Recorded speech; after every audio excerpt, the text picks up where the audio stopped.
Yes. Masuk. Hi everyone, good morning. Welcome to college ya. How do you guys feel? Happy? What do you guys feel? Weird? Ada yang bilang weird katanya. It's okay, it's okay. It's a completely normal feeling gitu ya. So, let me introduce myself. My name is Kiandra and I'm the marketing director here at JIC. And also I was an alumni here like about 10 years back lah. Betul. So now it's good that I'm on the other side because I get to share a bit of my experience with you guys lah ya. Jadi it's not yeah, just let me share a few things with you. So college year is actually you're already young adults ya kan. It's super different. The feeling is also different ya with high school. If you were in high school, you're not like quite an active student atau apa, it's okay because now in college you can create your new self gitu ya. So if you're in young adults, you can make mistakes, tapi your mistakes right now is already on your name. Ngerti nggak maksudnya?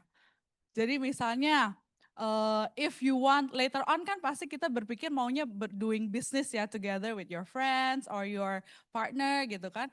But how can your friends trust you later on to do business if they already know how you are in college? Because they know you in college already. That's why I said now if you're making something or decide something, it's already on your name ya. Jadi ini already your adaptation from your parents' responsibility. Kalau dulu kita make mistakes, your parents will take responsible for you, ya kan? But now, because maybe you're already 16 or 17 years old, so now it's your own name, ya. Jadi put a value on your name. Jadi whenever somebody said, oh I want to make a business with A, oh langsung trusted gitu. That's what it means to be responsible for your own name gitu ya. And in JIC, we have what it's called as child values, which is ini, commitment, honesty, integrity, leadership, and dedication. So why do we have these child values? Because we think that these are the things that makes you be successful. Atau later on what we hope when we do business is of course repeat order ya kan. How can we make those customers repeat order to you? By having this commitment, honesty, integrity, leadership, and dedication. Now let's try to put this all in application within the college level ya. Jadi kalau komitmen artinya apa? Komitmen bisa sesimpel as like you always come to class on time or like every day ya kan. Kumpulin assignment on time juga. That's your commitment as a student ya kan. And then honesty and integrity. What does it mean? Honesty and integrity in young adults' life is as simple as, for example, you have assignments. Assignments may be due on the same time. So if you have 4 subjects, they might due on the same time. And then because of our lack of management, maybe we don't finish our assignment in one subject. And then you come to your teacher saying, oh miss, blah, blah, blah, and yeah, making reasons basically. But is that integrity? It's not ya kan. Jadi it's something that we need to try to practice on gitu ya. Jadi nah kalau how about leadership? Leadership ini juga you can practice in college level. Ya, dengan caranya apa? We have a lot of clubs. Later on, I will invite all the clubs president in our school in JIC College to come and give a brief summary on what you're actually gonna be doing in the clubs. We have clubs ranging from academic and non-academic.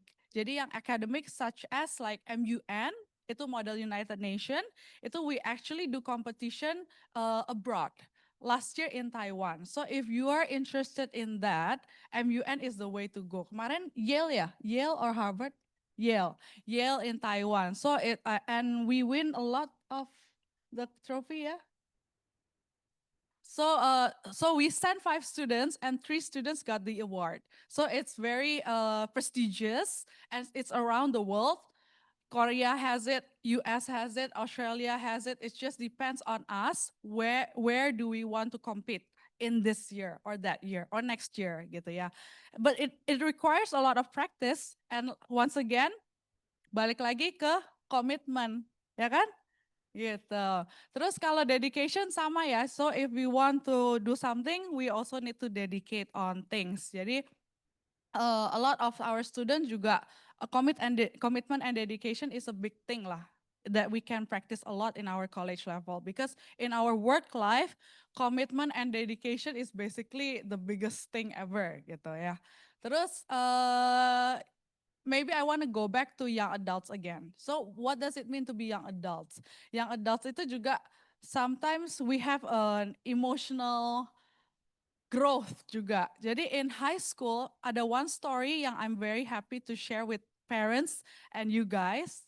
Ya, jadi ada this one student, he is quite a socially awkward person. Tapi when he's here, he told us that it's the first time that he got a birthday surprise from his friends. Jadi dulunya socially awkward, he doesn't really have a friend, but here he has it. Because why? Because your kids have an emotionally growth as well. So it's something that we need to value juga ya as a parents that it's a growth from the kids, not just from academic side, but economy lagi, emotional side. Yeah, so I love to tell the story because I think I share the pride of that growth with the parents as well gitu. Nah, sekarang young adults udah, child values udah. Nowadays, I'm gonna try to talk about. Lots of people are now thinking, oh, theory is just theory. What do you guys think about that?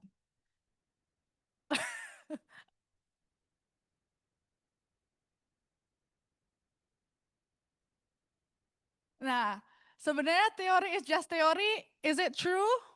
Well, it is true if you cannot apply it. So what does it mean? Ini I can only reflect back after I work.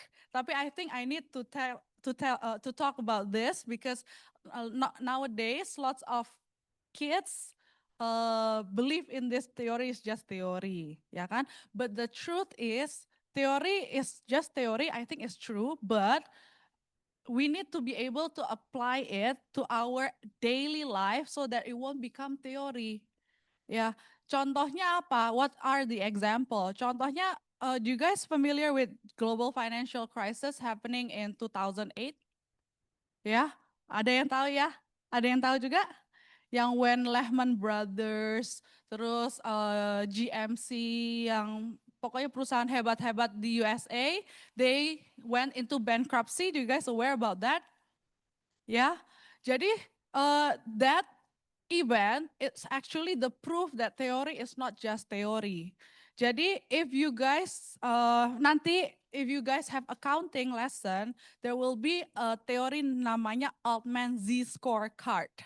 So in that theory, it's actually all those companies that went bankrupt. It's a obvious company.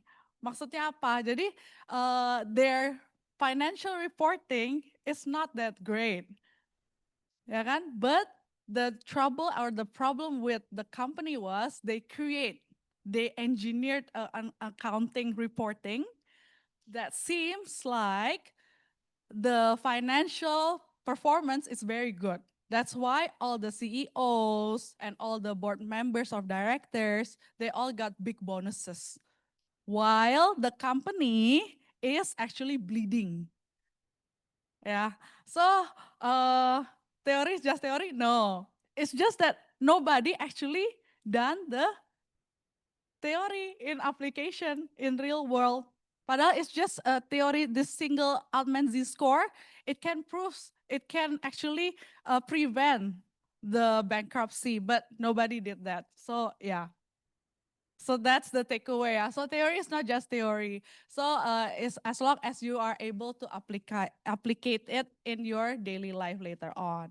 It may be the actually theories can actually be a problem solving for your companies. So later on when you learn about marketing theories, a lot of it is actually applicable in our daily lives. So like for me, I actually find a lot of theories actually applicable. It's just that we don't really realize it gitu. Tapi that's why we're here to try to learn, and the most important thing is to be able to apply it later on. Ya, jadi this is something that's very important gitu. Lots of people yang say theory is just theory doesn't realize that actually theory happening in our everyday lives gitu. Ya. Now, this is a very central issue, yeah, with our nowadays current world, which is our jobs. Lots of it is taken away by AI. If not by AI, then a lot of technological system. Yeah, for example, especially accounting. Accounting, lots of us in back days, people do journaling. Do you guys understand journaling? Jadi input data, we need a person, and then to create it and whatnot, itu we need a person. But nowadays, the one software can create the reporting perfectly for us. And what does it mean? Yeah, more jobs are being more effective towards the automation gitu ya. Or maybe in another thing that we can see is in the airport ya. In the airport now we have e-passport maybe ya, a lot of you guys, a lot of us ya. Jadi we don't require a lot of more people to do the stamping and whatnot. Yeah, it's becoming very easy. Yeah, we just need to push the passport in, and then we just the gate just open and we just go without even have to interact with other people. Ya nggak? Unless we have a problem with our passport or our passport cannot be detected, then we need somebody to problem solve it for us. Now this is the key.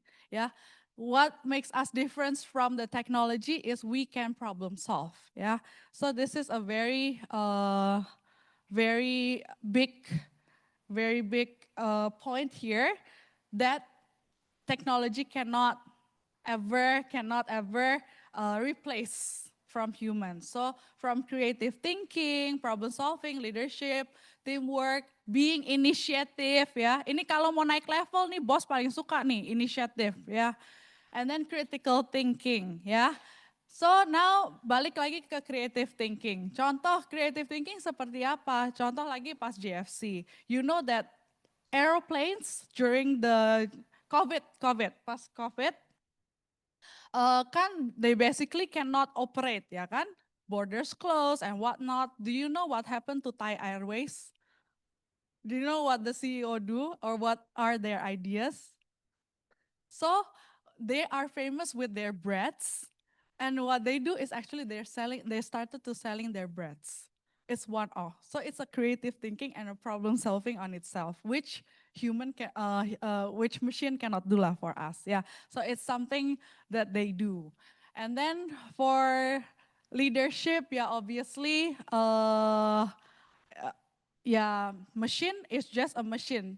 We tell them and we create the machine to do a lot for us. Yeah. Tapi that's why we need to be able to be more to think more than the machine gitu. Nah, critical thinking ini aku mau bahas very interesting. Do you guys know why you actually need to do English literature in high school? Ada yang tahu nggak? You wanna say something? Hah?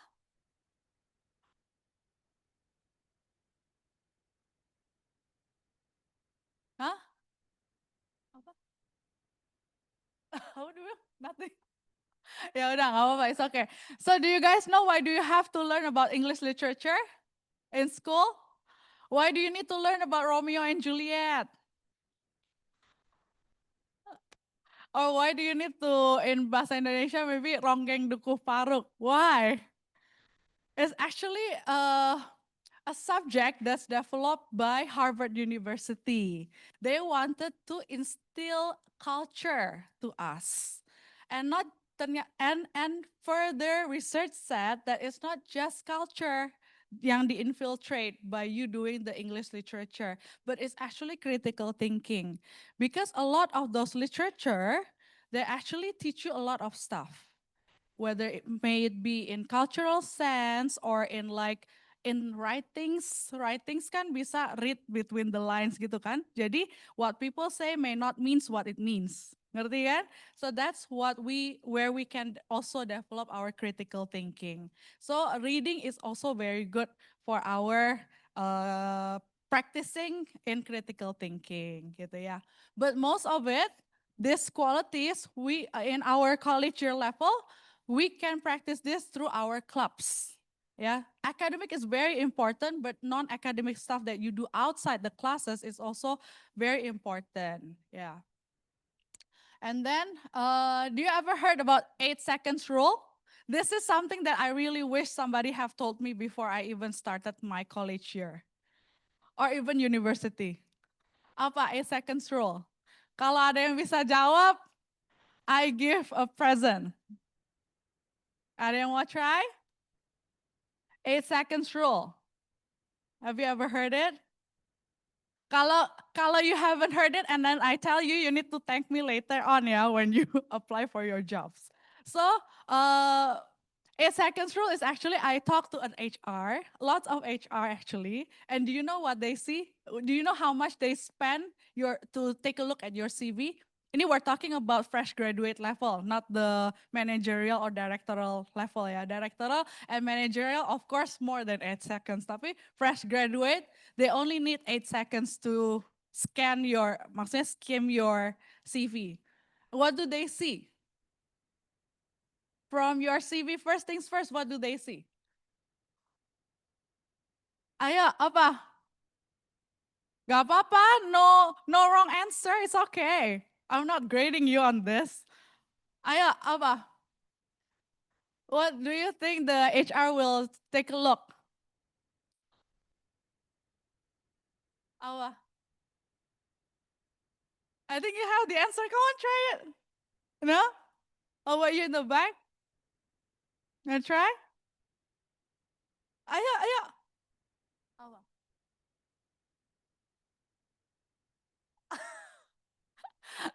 Ya, jadi one of it of course clubs, high school ya. Jadi GPA of 3. They will only take a look at your GPA. They don't they see your university of course, it's a plus point always, but they see how much is your GPA. How much you gain your GPA. Why? Because they don't know you. Ya kan? Ya kan? Ya enggak?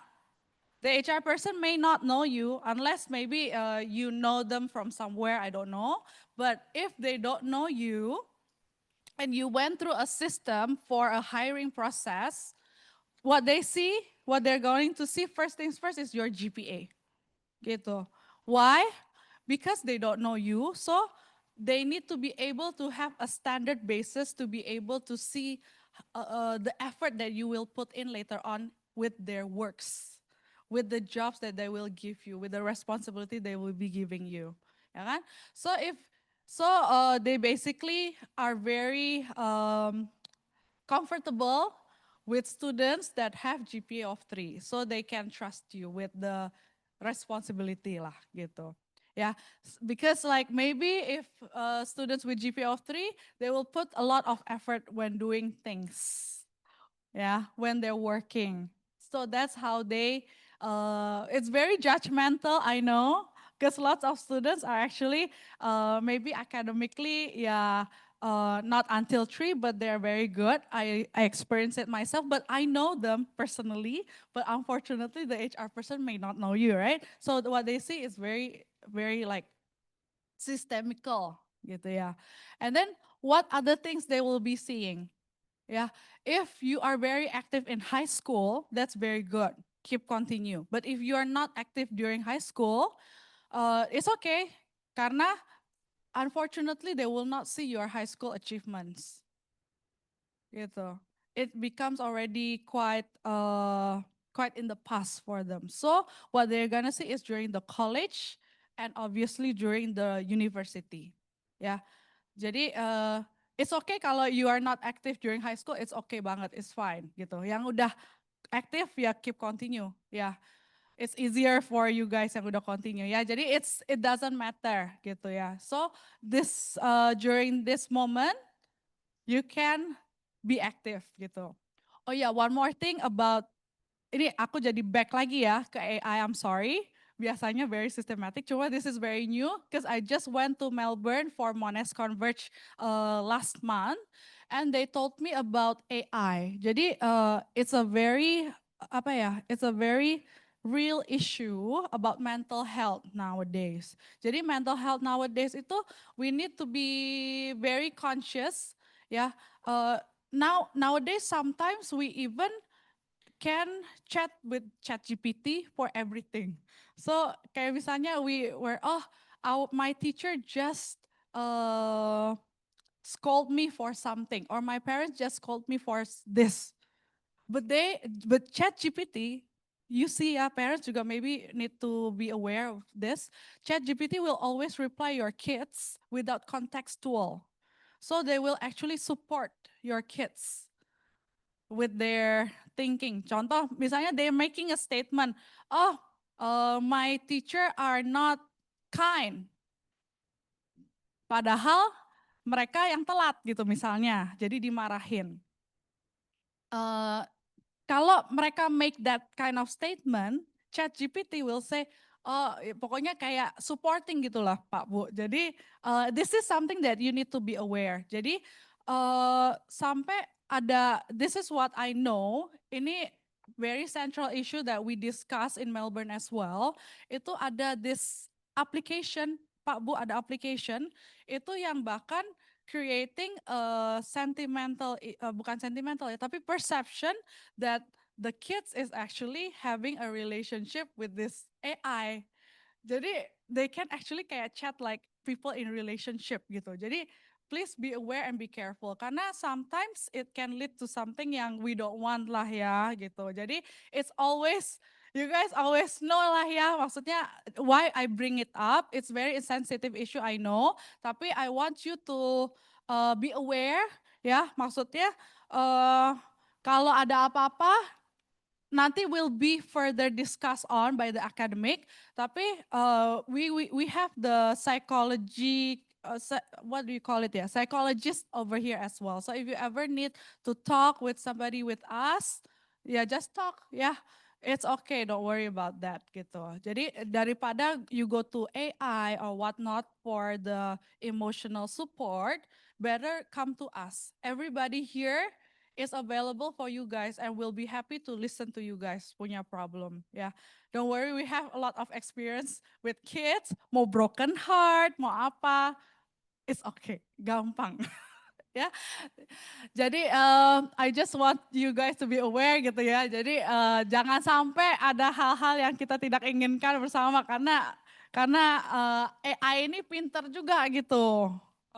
Promotionnya in the Instagram or social media or whatnot gitu ya. I'm quite surprised soalnya, so I brought it up in here gitu ya. And now maybe one of the things that we can feel yang dari tadi I already repeat a lot and maybe you are already bored with my talking, so maybe I'll just bring my kids over here. So yeah, let's go, come here. So these are the representative and some will be the presidents of the clubs. We have a lot and I will let them have the opportunity to talk about the clubs that they're so passionate about ya in a bit. Oke. Videonya? Ya. Oke, so who are we gonna start with? You? Student clubs ya. Okay, Joanne, go. Hi everyone, my name is Joanne and I'm the leader of our dance club. So most of our activities consist of doing covers of existing choreos and we usually upload them to Instagram or other social media account. And we also join other competitions. We will also be participating in GIC's events such as GIC Cup, Halloween event, end of year party, prom, and other more. If you are interested and would like to join our project and activities, you can visit the dance club booth outside. We hold practices weekly in Jakarta International Tower after class hours. Thank you and see you guys during practice. Yeah, girls, if you are interested with dance club or maybe boys yang ada juga ya, we're also open for boys gitu. If you're interested, dance club is one of the option. Next one, Check. River Music Club. Hello, everyone. My name is River, and I'm going to be representing the music club. I'm an alumni from the former Muffy batch and previous bassist as well. And I just want to say that the music club has always been a club that has been very communicative. So we make our own sort of like family because we all are quite bonded together because we always practice together, we always eat together and stuff like that. So it's quite a nice community if you're looking for. We also do weekly practices in the seventh floor at the studio over there. And we tend to perform for JIC Cup, graduation, prom, and stuff like that. So we stay around inside for JIC. And the music club also works with other clubs such as the Event Wave Club because they're quite closely related. And as well, we also perform alongside the dance club in events and such. And right now, we're also looking for bassists. We're looking for male vocalists, and we also need a social media manager. So if someone is interested in like helping out for posting videos and photos and such, that would be very much helpful. Thank you. Thank you, Music Club. And then who's next? Oh, Rhinos Youth Network. Go a bit in the front, Mary, so everybody can see you. Okay. Hi everyone, my name is Marie and I'm the leader of the GIC Media Club. Our main goal with Media Club is to cover ongoing events and student life as well as their achievements and sometimes lecture interviews and campus updates that the GIC website might miss. We do this through both designing, writing, and taking photos for our newspapers scattered around the campus, as well as the Rhino News Network Instagram account. So if you're interested in writing news articles, designing, and taking photographs for our newspaper, then you should totally go outside and join our club. Thank you so much.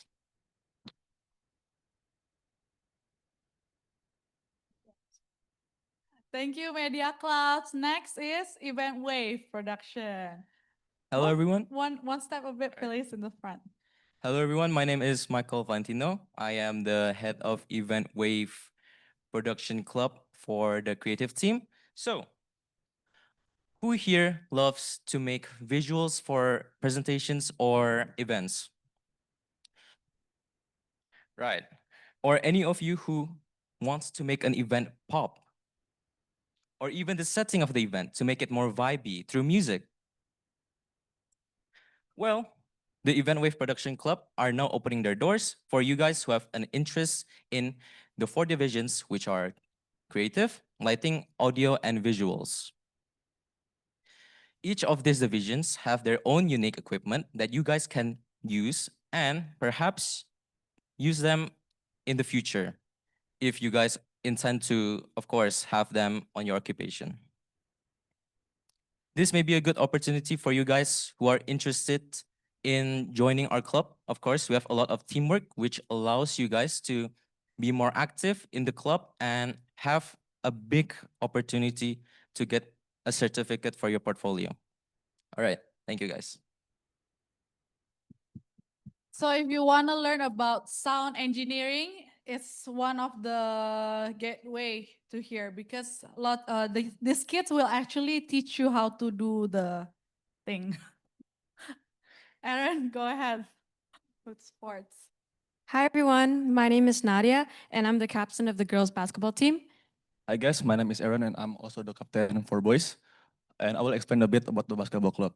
So basically, in basketball club, we have a lot of things to do where you guys can meet new people. You guys also can compete because we often join like tournaments and cups. And also October we also have JIC Cup, and Yeah, so far we've participated in multiple events such as the 3x3 tournaments, JSC Cup, and etc. So if you guys are interested in joining our clubs, please visit our basketball booths. We hold practices weekly at different courts after class hours starting at 5. Thank you. Ayo please yang DBL dulu mana nih? Kesini ya. In the booth. Okay, next. Soccer club. Do we have somebody from soccer? Lots of our students today have a class and unfortunately exam or test. So our president of soccer club is in that class. So unfortunately they can't come here. So this is basically our soccer club. Same like basketball club. They held practice every week in different fields, I guess. Yeah. So this is because this is student led. We JIC is actually give the whole responsibility to the president of the clubs to manage it. So the president needs to be able to organize the practice in communication with the coach, and then yeah, basically everything. But they can reimburse us every weekly thing gitu for the coach and for the field. Yeah. For basket and soccer, the same. Badminton as well. Do we have badminton in here? Kelas juga. So we have badminton as well. Same rules. Everything managed by the president, but reimbursed every weekly thing. So next will be student association. Kayla. Okay. Hi, my name is Kyla. I'm from Diploma Computer Science, and I'm here representing the Student Association. It's a student-led organization dedicated to supporting and organizing school events throughout the year. And some of the key events we're involved in include open house, prom night, Halloween, and many others. So if you're interested and would like to get involved in event planning, organizing, or loves working with a team, you can visit the Student Association booth. Thank you. Thank you. Philanthropy Club. Okay, hi everyone. My name is Alia, and I'm here to share a little bit about Philanthropy Club. If you guys enjoy helping others and care about people in need, or just want to do something good for the community, then this club is for you guys. In the past, we visited like orphanage and spent time with the elderly, and even held a seminar on human trafficking with Rice Hosoi from Japan. We're always looking for kind-hearted people to join us. So if you want to make a difference, come be part of our club. Thank you.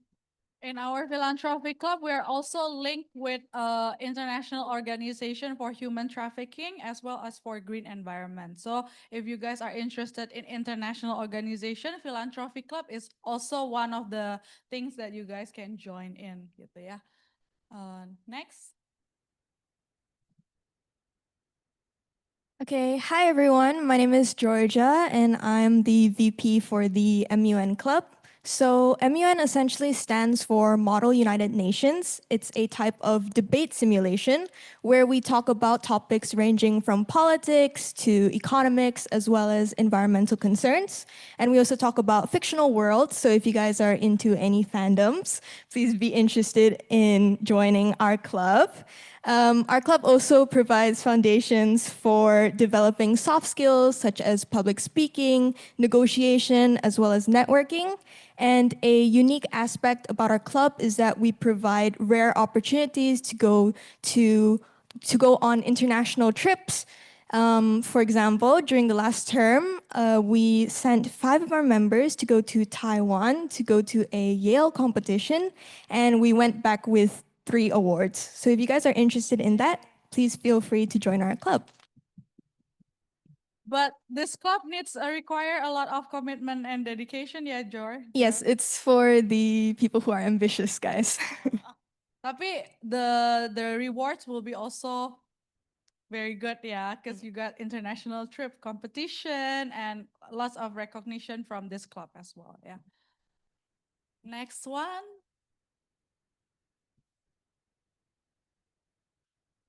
This one, badminton club, the one that I already mentioned.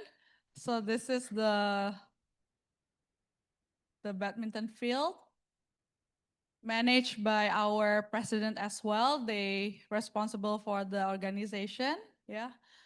Next, yeah, maybe. Arya is our president of the club, but he's already in the class, yeah. So entrepreneur club. Hello, everyone. My name is Brianna. It's nice to meet you all. I'm currently the head of marketing in the Entrepreneurs Club. So, pretty self explanatory for the name, Entrepreneurs Club. We basically try and imitate how real life businesses work. In our current case, we have different departments such as finance, research and development, marketing, operations. In here, I believe that we work really well regarding teamwork. We work very closely in order to hold our events. Such as yesterday, this one is from our Kartini event. We sold Indonesian food, and the time and dedication it took for us to do that was plentiful. And yeah, we focus a lot on teamwork and also trying to imitate how real life businesses work. So if you think that you are interested in something like that, our booth is outside. Feel free to scan the QR code. Thank you. So Entrepreneur Club is the only club where we call the president of the clubs as CEO. The others president, but special for Entrepreneur Club, we call it CEO. So we have CMO, and yeah, the to really reflect on the business world. Yeah. Next one after entrepreneur. Oh, we have Arts Club. Hi, my name is Mar, and I'm the president of the JIC Art Club. Our main goal in Art Club is to express our creativity through art. And every week, we usually have meetings where we discuss technical aspects about art, like learning about color theory, anatomy, composition, and many more. So if you're like interested in design or anything like that, I think joining the art club can be very, very beneficial to you. So check out our booth outside if you're interested. Thank you. Thank you. Yeah. So thank you so much, kids. Thank you. Yeah. And we'll see a lot of you in the booths outside later on. Yeah. And after lunchtime as well. Yeah. During lunchtime and after lunchtime, they'll also be here. So there's plenty of time for you guys to talk with them more, to talk to maybe if you have any questions as well, you guys can find them outside. Yeah. Later on. Yeah. Thank you. Okay. Maybe go back a bit. So, being lagi-lagi sharing session. Jadi, we in JIC, our goal is to create the ecosystem for the kids. Because our success rate is the highest compared to other Monash provider, even compared to the one in Monash College in Melbourne, we're actually higher. And maybe that's because we have this parents teacher conference, which is rapotan, ya kan?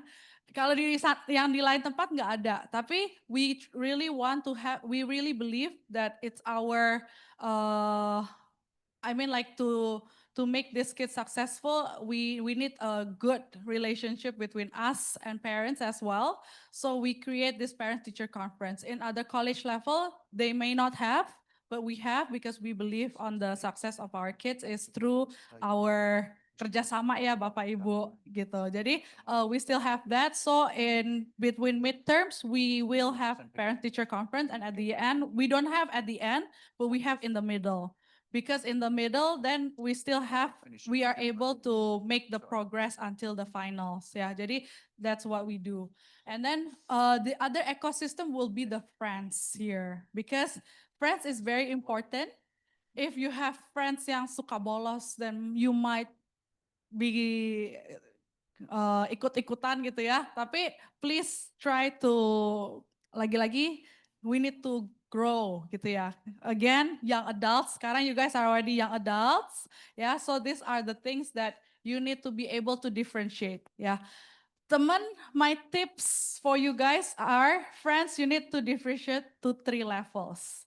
One, that's academically good, yeah, so you guys can grow together academically. The second, yang social, ya, yang socially ya yang haha hehe. Yeah, you also need that kind of friends. And the number three one is the one that is also ambitious outside, which is the friends you create with your clubs. And this differentiation of friends, these three friends, you can actually bring it until later on. Yeah. So this is something that you can bring lah. And then in here curriculum, you guys are in MUFY, right? MUFY is basically equivalent to high school completion. So when you go to Monash University or other university, that will be on the first year. Or if you go to China to China, then you will go to the second year. But we do have diploma. It's not that we do have diploma, and I actually went through diploma, so it's not just promotion, but I really do feel the importance and the easiness when you went on to diploma again. Because MAFI and diploma is quite different. MAFI is basically you already see all the subjects. It's basically what we also have during high school, yeah. But in diploma level, you have all the introductions to what your major is. So if your major is in business, then you will have something like finance, something that it's a new concept that you may not have during your high school. And do it while you're here because it will make it easier. Dulu, to be honest, I have to take lessons, extra lessons, because it's a new concept. So no shame in that. I took a lesson as well, just so that I can pass it. But it's such a good feeling that we can study the new concepts in Jakarta, because yeah, again, di sini masih ada orang tua dan lain sebagainya, itu enak untuk adaptasi. When we're there, yeah, it's a different kind of adaptation. Maybe later on when they're settled with all the concept in business or in IT or in engineering, later on they'll only need to be adapting in nyuci baju. Ya, nyuci baju biar color coded gitu kan. They don't know, Bu. Jadi ya, all academic side and the ecosystem with the friends we can manage, but for that one please ya Bapak Ibu. And then inilah yang biar nggak gosong Pak Bu, fried rice gitu. Ya, jadi mereka simple. And trust me, when you have them transfer to wherever they're going later on, they'll be crying when you go back to Jakarta. But later on inside the airport pun mereka will be able to call their friend, mau lunch di mana? Gitu ya. Jadi it's a good feeling, especially I experience it firsthand ya. Jadi sedih ditinggal papa mama tuh sedih banget, and then it requires maybe 3 months to adapt, or maybe but because we already have the friends, the ecosystem is already settled here, it will be a good experience. Because I also have experience moving to another country for my internship. I did my internship at IBM Singapore, and it's a different feeling than the ones when I transferred to Monash University in Melbourne. Monash University in Melbourne is very smooth, easy, but when I did my internship, it's like, aduh, mau lunch aja, it's like I need to ask for everyone who should I have lunch with. And it's a very comforting feeling to have these friends that we already know to have lunch and dinner with. Jadi it's a good thing that they started in JIC. Actually, if you talked with our university partner, a lot of them are coming from international student as well, and they're coming like me from college level as well. And we all really recommend the college level first to start the journey for university. And then one of the thing, maybe this is just a kind reminder, maybe there's a student get student reward, yeah, that maybe Bapak Ibu and the kids don't know, but we do have student get student reward. What does it mean? So if you have any friends or colleague kids that may be in this age, you guys can tell us about the name and the data to one of our counselor. Pak Thomas ya, Pak Thomas will be the head. Tom, sini Tom. So you can always search for this guy. And so he is our recruitment and admission director at JIC, and he'll be able to help you with how things go. Maybe you want to talk a bit about this? Student get student. So if you have any friends that would like to study at JIC, you can refer the phone number and also the name to us, and we will check at our database. If it is haven't accessed yet, so we can input you to our student get student system. So the reward will be 2.5 million rupiahs in form of MAP voucher, MAP voucher MAP. Yeah, I think that's all. Thank you. Then one more thing is next community. Yeah, so we have this community created from our parents. Jadi our parents kadang ada yang nggak tahu kalau anaknya jadi presiden. Jadi they suggested to me, oh Miss, why don't you create this channel so that we can communicate? So we will publish everything in here. Everything that we have on campus, every event, we will post it here. All the photos as well, we will post it here. Gitu. Jadi this is to keep the communication going between us and the parents and for the students as well. You might want to join the community because this is where we invite you guys on Halloween events or maybe like prom events or anything that's going on in our campus. Like philanthropy going on to somewhere or donation for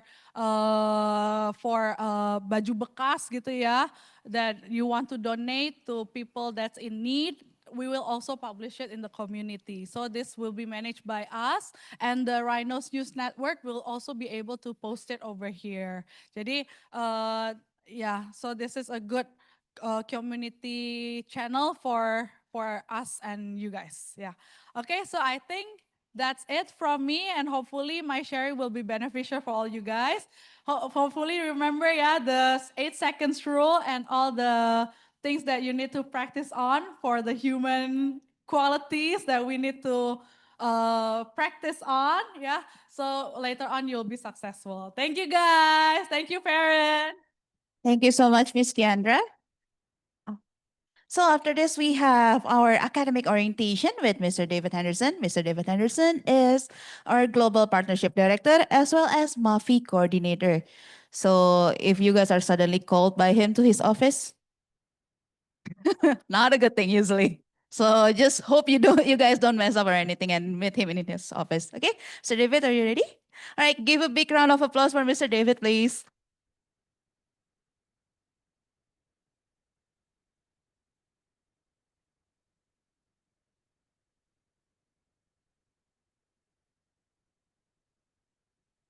Okay.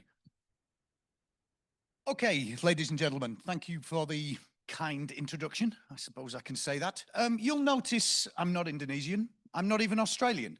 I'm English, so I'm a long way from home, but I've been here for nearly 30 years, so I'm not sure whether I feel English or Indonesian or sort of campur now. It's a strange feeling. Welcome to JIC, and more specifically, welcome to the Monash University Foundation Year. As mentioned, my role within this program is I am the program coordinator, which means I am a liaison between Monash University Foundation Year in Melbourne and the Jakarta International College. I don't actually teach on the Monash University Foundation Year. I teach marketing in the Diploma of Business, and I teach marketing for our Western Michigan program. But for MUFY, I am purely here as a contact is probably the best way to describe it.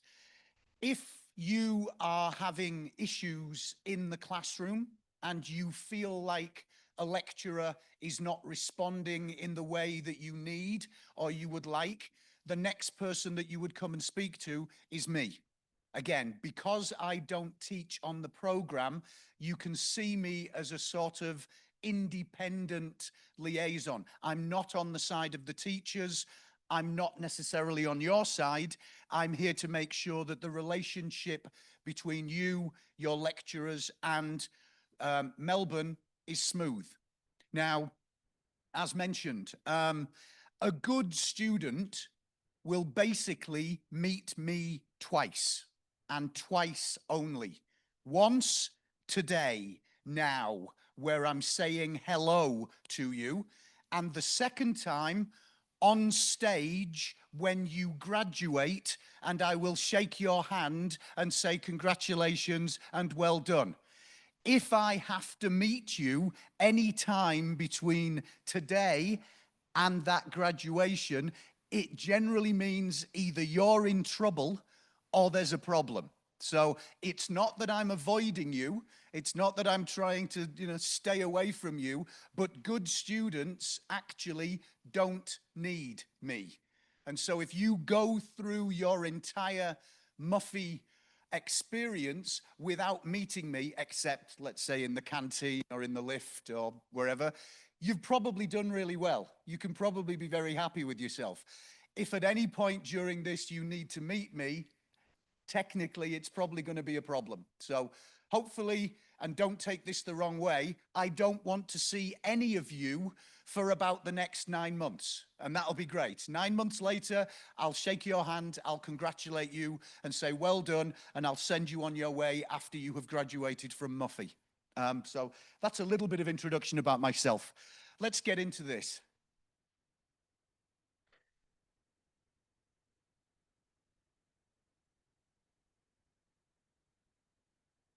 First of all, Muffy is the only official pathway to Monash University.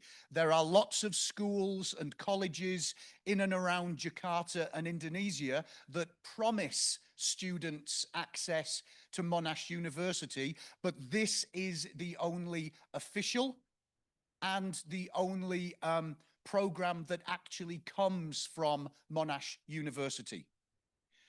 Secondly, the curriculum is consistently updated by Monash University. The idea, the principle behind this is Monash University wants the Muffy program to prepare you in the best way for studying at university.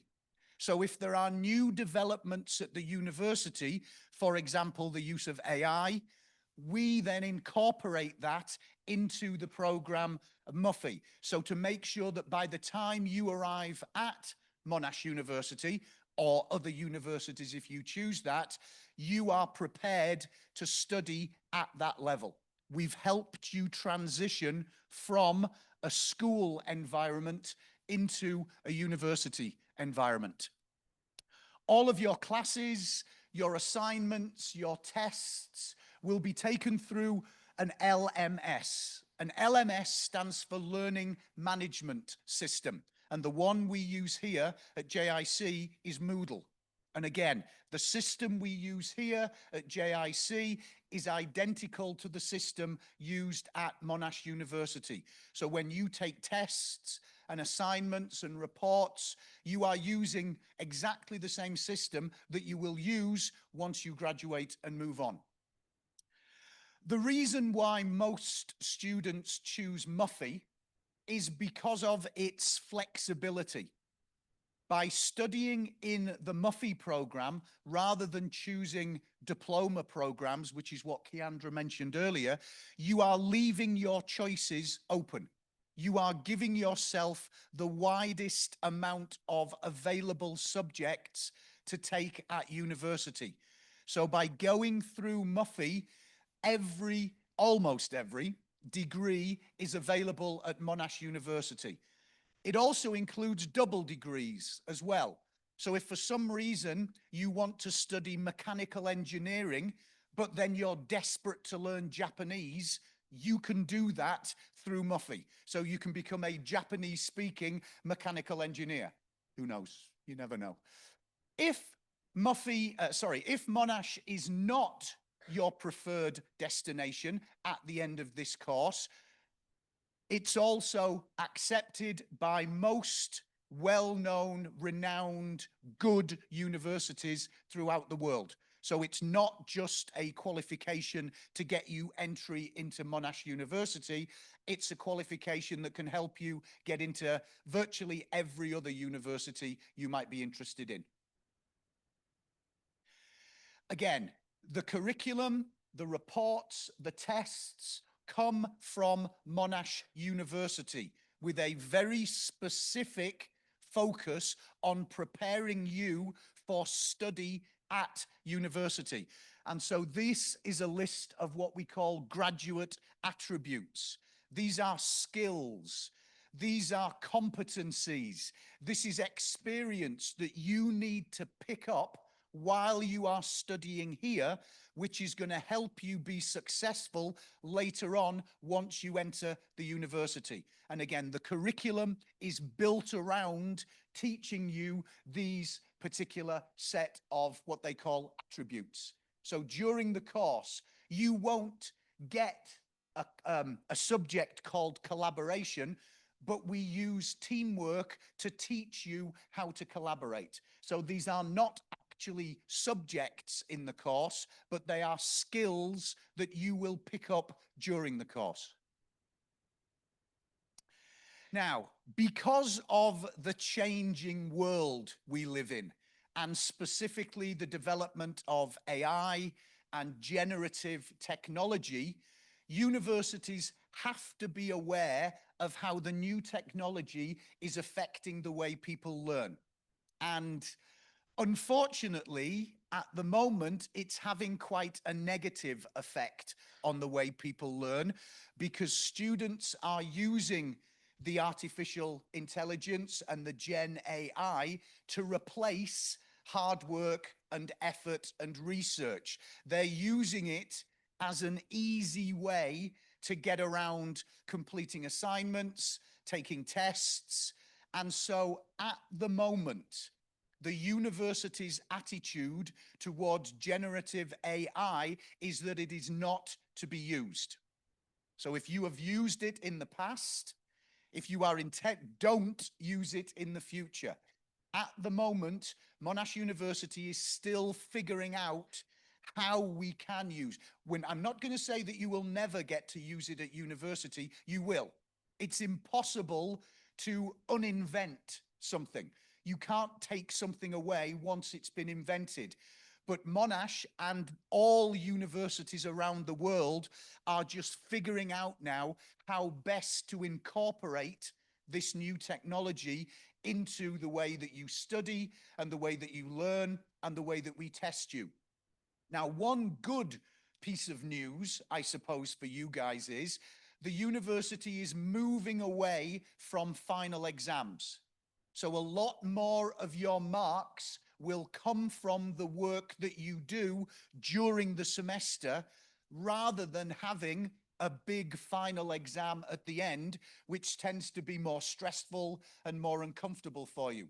So during your study here, you will experience less final exams than you might have been used to at school, and more in-semester, in-class discussions, more reporting, more presentations. Again, as the university adapts to how we can integrate the new technology into the way you learn. And this is what we mean by these new assessment methods. Individual lecturers will explain this to you in more detail for each subject.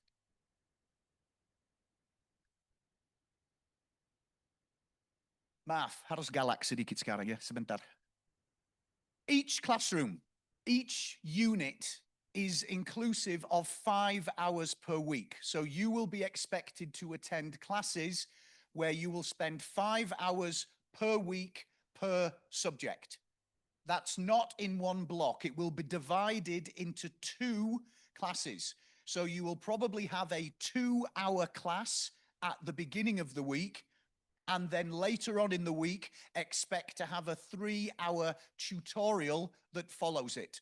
You will get a schedule, obviously, after you finish enrolling today, and you will be able to work out that lectures and presentations generally happen at the beginning of the week, Monday and Tuesday, and then tutorials happen on a Wednesday, Thursday, and Friday. On top of the 5 hours that we schedule you to attend classes here, we recommend that you should be spending another 2 to 3 hours outside of that time going over notes, reviewing information, and also doing homework and coursework. So if you multiply 5 hours Add 2 or 3, that's 8 hours per week per subject. You will be studying 4 subjects in the first semester. So 4 times 8 is 32. So kiss your social life goodbye. You've not got one anymore. I am being specific to ladies and gentlemen here because it is as much your job to enforce this as it is my job. So keep in mind, you should be making sure that they're doing 1 to 2 to 3 hours per subject per week in order to keep up and keep ahead of this qualification. So it's a combination. This is teamwork, yeah. Goyong rotong, rotong goyong, rotong, whatever it is. I keep forgetting the way around. This is a collaboration. I will look after them at this end. You've got to make sure you're doing this at your end at the home, unless you want me to come around to your house and help you with that. I'm open, available at weekends. That's fine. Attendance-wise, this isn't school. And it's not supposed to be school. You've finished school. You've graduated from school. You're too old for uniforms. You're too old for bells ringing to tell you when to sit up, when to sit down, when to eat, when to go to the toilet. We are not going to treat you like kids, but that means you shouldn't act like kids. So this idea of on time. Yes, we understand that Jakarta is a city, what's the right word? Strangled by traffic. Also, at the moment, we have the biblical floods happening, whereby if you don't own a boat, I would highly recommend you start buying a boat because the place is sinking. Yesterday, I saw animals 2 by 2 walking along the road. Jakarta is having a climate issue at the moment. This obviously affects traffic and your ability to arrive here on time. But please make adjustments for that. If you are turning up late for a lecture or a tutorial, you are not just missing vital information that's going to help you pass your course, you're also disrespecting your lecturer and you're disrespecting your other students, because when you walk in, you're disrupting the class. Now, again, I get it.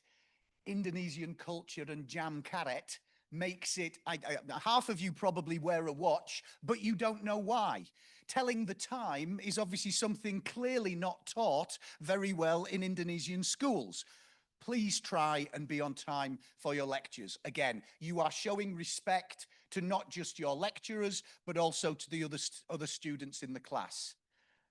Yes, there will be occasions where you may miss time during the semester. Again, absence for medical issues. Sometimes this is unavoidable. If you are ill, if you are unable to attend, then yes, of course, you shouldn't be turning up if you are ill or you are sick. But we require evidence. If you do not provide a letter from a doctor or some other form of evidence proving the reason you are absent, it could result in a loss of marks, especially if you miss tests or assignments on that day. So again, we understand that there will be times when you may not be able to attend classes. But please don't use excuses like your dog's run away, your girlfriend's left you, your rabbit's upset, something along those lines. Another issue is obviously there might be family situations where you cannot attend. Unfortunately, a common incident is where there is possibly the death of an older relative, in which case you have to go along to the funeral. Of course, we understand and we are sympathetic to those situations. But let me just remind you one thing. You only have 2 grandfathers and 2 grandmothers, okay? There's a limit to the amount of older generation that you have. So if you intend to use the excuse that your grandmother has passed away, you can only do it twice.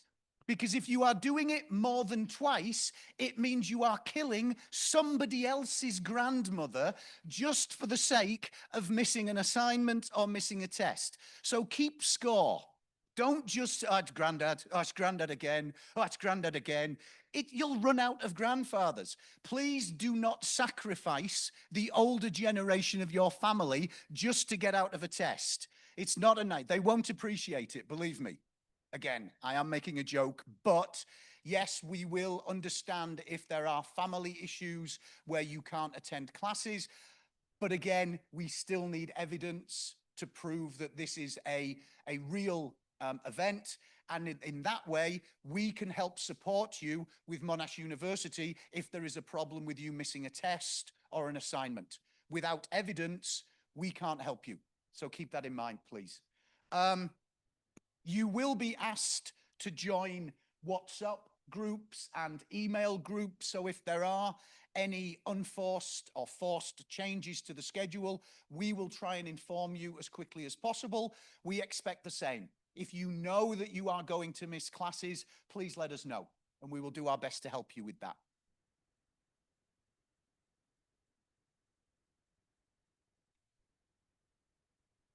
Now, oh, Thomas isn't here.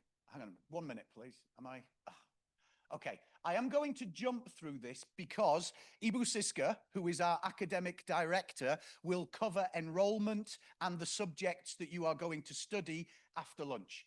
You all look hungry, so I'm going to waste less time before lunch so you can feed. Another Indonesian tradition, I understand, is eating regularly. Once every 35 to 40 minutes is normally what my wife does. So I'm going to skip over this, and Ibu Siska will cover this after lunch.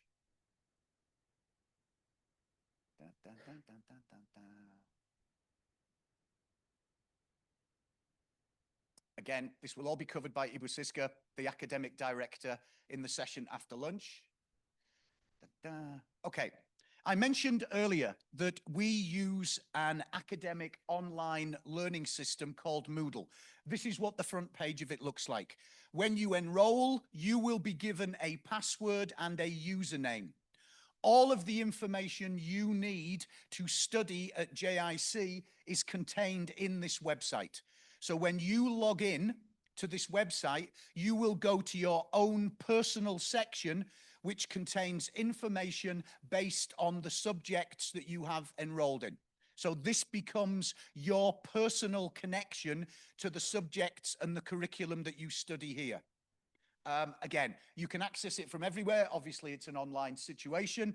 The lecture slides, information about reports, deadlines, links to other sites will all be included in the LMS. So it's kind of like a one-stop shop for you while you are studying here at JIC. And as I said earlier, the Moodle that we use, the learning management system we use, is identical to the one that's used at Monash University as well. So become familiar with this, and it will be easier when you transition to Monash because you'll already recognize the system. You'll know how to use it. But again, you will be logged in and enrolled in this later on today, I believe, or tomorrow.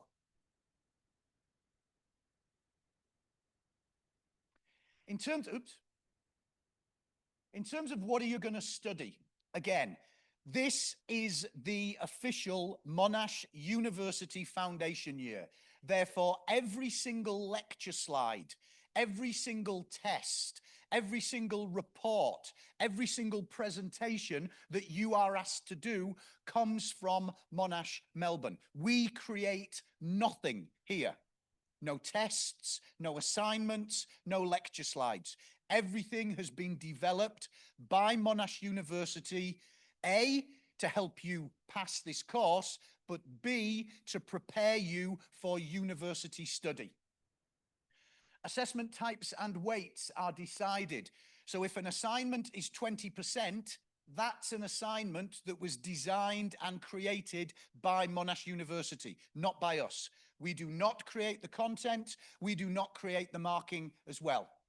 Your assignments and your tests will be marked here by your lecturer, but then they will be moderated by Melbourne, which means during the semester, my contact at Monash University will ask me for samples of your work. So the work that you hand in here will be then sent to Melbourne to be double marked, to be checked, to make sure that the marking and the work that you do is consistent with the level expected by Monash University. That's what moderated means. They will receive samples of your work to kind of double check against Melbourne. Final grades are decided by Melbourne. So for example, if you take a test and you score 90%, we send that test to Melbourne. If the contact in Melbourne feels that we have been too easy on you, they will reduce the grade. Now that sounds harsh, but what it means is the result that you receive from this program comes from Melbourne, not from Jakarta. So even though you are studying here, it is a Monash University grade. It is not a Monash Jakarta grade. Everything is checked by Melbourne. Everything is coordinated by Melbourne, hence my job.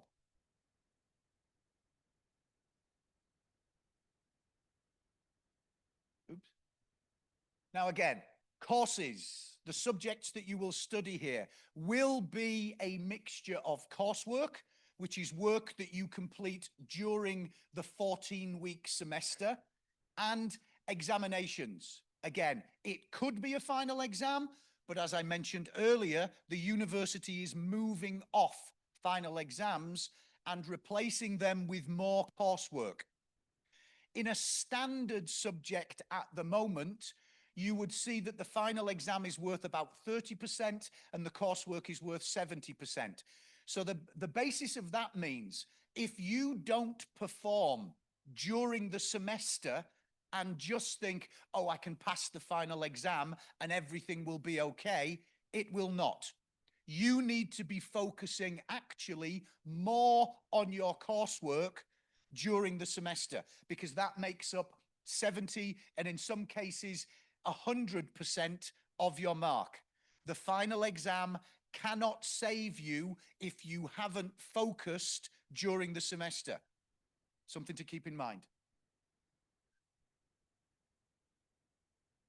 If you do have a final exam, you can expect this type of format. First of all, there are 14 teaching weeks during the semester, and any of those weeks could be used in the final exam. So don't think that week one is just a, hi, nice to meet you, get to know you, blah, blah, blah. No, it isn't. Anything that you are taught in week one could appear on the final exam, just the same as week 7, week 8, or week 14. Again, depending on the subject will depend on the type of questions that you will be asked. For mathematical subjects such as accounting and some of the economics and obviously statistics and mathematics, obviously it will be problems. You will be working out mathematical problems. For other subjects such as English, obviously it will be more to do with essays and reports. So it's different types of questions depending on the different types of subjects that you will be studying. And again, your lecturers will give you complete details of this during the first week of your lectures. They will explain all of the coursework. They will explain exactly what is expected of you. How do you pass this? This is kind of the bit that you should be taking notice of, because at the end of the day, you are here to pass this qualification and graduate and move on to university. MUFY is graded 2 different ways. You will receive a letter score, HD, D, C, P, or occasionally N, and you will receive a numerical score, which are the percentages that you see there. What's important for you is the numerical score. When you look to transfer to Monash University, each degree has an average score that you must have succeeded at for each degree. So if you are interested in studying, let's say, a marketing management degree at Caulfield in Melbourne, they ask for a MUFY score of 75%. That means that you must average 75 in all of the 8 subjects during your MUFY studies. So we are talking here about the final grade, and how that's worked out is obviously we take the grades from all 8 subjects that you study, we add them together, and then we divide by 8.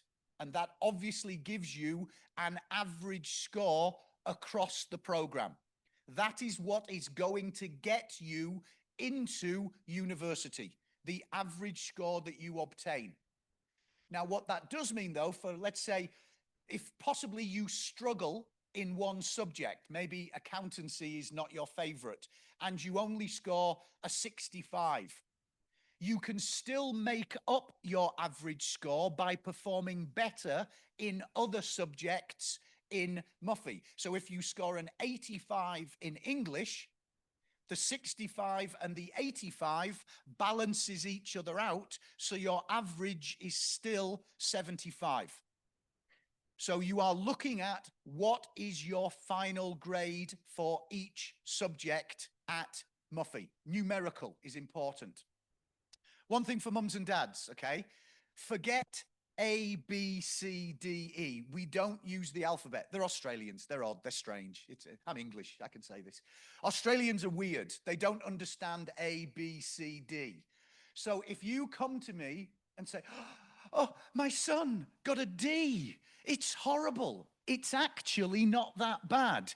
A D is not A, B, C, D. D is actually a distinction, and it's the second highest grade you can score. So forget the A, B, C, D. Again, Australians, the alphabet, they're not that smart. But so work on these percentages. And again, how we do this is the 8 subjects that you take here in MUFY, the scores for those subjects are added together and then divided by 8, and that becomes your MUFY score. And as it says here, various faculties at various universities will accept different MUFY scores. Clayton and Caulfield, if that is your ambition, if you want to study at one of those 2 campuses, and believe me, if you're going to Monash, unless you like surfing and the beach, in which case Peninsula is a really nice campus because it's right next to the beach. You walk across the road, the sand, the surf. But apart from that, if you want to go to what I consider the best campuses in Monash, you need to be looking at Clayton and Caulfield. They are in the centre of Melbourne, and they have by far the best facilities, not just academic, but also sporting, entertainment. So those particular campuses ask for higher grades. If you look at other campuses, as I said, Peninsula and Gippsland, you will be studying the same degree, but they will ask for a lower entrance, a lower MUFY score. If you intend to go to Malaysia and study at the Monash University there, again, the MUFY score you require is lower. So depending where you want to go, depending what degree you want to go into, and depending what campus you are interested in, all of this depends on your MUFY score. So this is just an example if you see. So how does this work? You will take 2 English subjects within your MUFY study. That is compulsory. All students require it, but it's not grammar. I'm not going to do anything. The lecturer will not be teaching you, I have been to the school, I am going to the school, I will go to the school. It's not a grammar test. Your English is clearly good enough, or you wouldn't be in this room now. What we teach is academic English. It is writing skills. It is analysis skills. It is research skills. This is English for academic purposes, not English grammar. You will also be asked to take a maths unit here. Now, if you are intending to take a science-based or an engineering-based degree at Monash, you're probably going to need to enroll in the mathematics course. If you are a business or an art student, you can take what's called fundamental maths, which is a lower level and obviously easier, and therefore more opportunity to score a higher mark. So the option for math depends on which degree you want to study at the university. And again, Ibu Siska, the academic director, will give you more guidance about this afternoon. So you go through your MUFY. A regular MUFY student takes 8 subjects, 2 English, 2 maths, and then other subjects, choosing from chemistry, physics, accounting, information technology, whatever we're running that semester, to make up to the 8 units. You will study 4 units this semester and 4 units the next semester following. So you should be able to graduate by, this semester will run until the end of October. There's then a break over the Christmas. It starts again in January. You should be looking to graduate from this program by about May to June next year, which means therefore you should be looking to transfer into your university studies by about September 2026. That's kind of what we're looking at. That's a normal progression through this subject. The bottom 2, just to explain this, if, and I'm going to make a big point about this, if you feel confident in your ability, you are able to study additional units. So instead of taking 4 subjects per semester, you can take up to 5, which is where the extra 9th and 10th unit comes from here. First of all, let me give you a very, very clear warning about this. In my experience here, students overall tend to struggle if they choose the additional units. The reason being, again, the program is designed for 4 units a semester. If you decide to take the 5th unit, you can kiss goodbye to another 8 hours of your social life. And also, it requires a lot more work, a lot more effort. You will be spending more time here on campus. You will be spending more time doing assignments. And to be honest, a lot of students that decide to take the 5th end up doing badly in all of the subjects because it's spreading them too thin. They're not able to focus as the course is designed. So that is an option for you, but honestly, I would not recommend it. And if you work hard on the 8 subjects that you will study, you don't need it. You won't require the extra marks. Do well in the 8, and that's all that you need to do. So it is available, but I am recommending that you don't take it. And Keandra, who was here earlier, will probably shoot me later because I'm suggesting that you don't pay more money. I am giving parents advice to not give us more money. You have to pay for the extra 9th and 10th unit. It will cost you more. And I am here recommending, don't do it. I'm trying to save you money.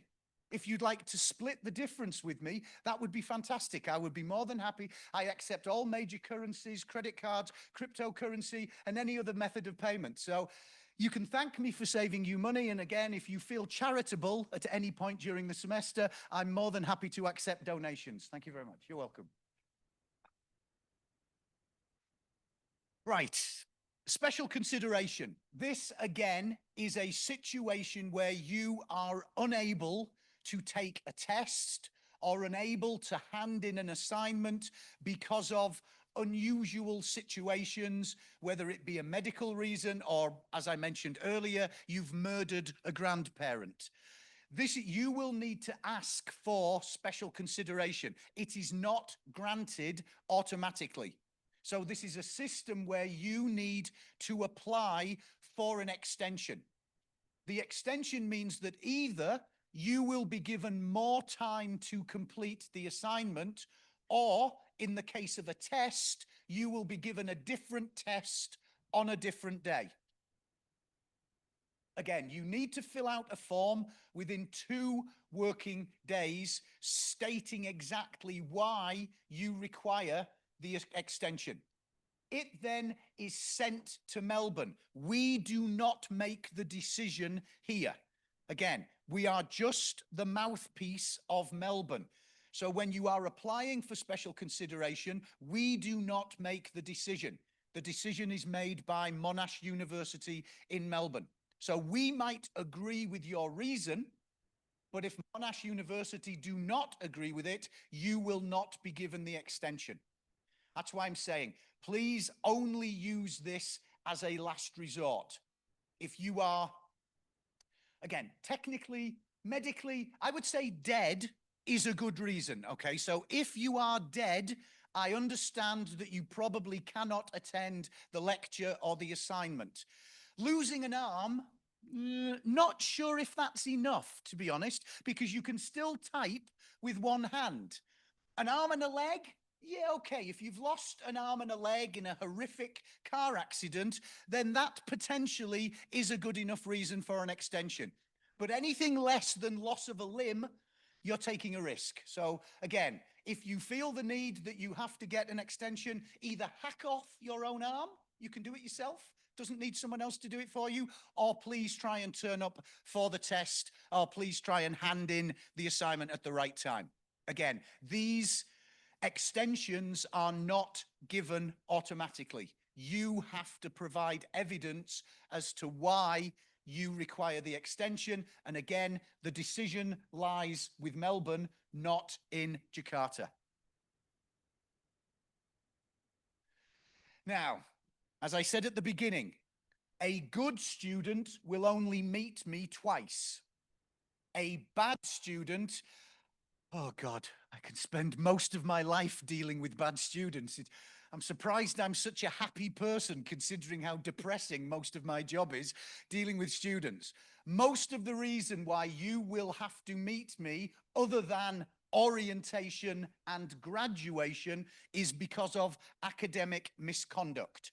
This is where you, either intentionally or unintentionally, have broken the rules of the university. And that is normally a situation where I become involved. So I'm going to go through the different examples of academic misconduct. So hopefully you are very clear about what you can, and more importantly, what you can't do during your studies here. So what is it?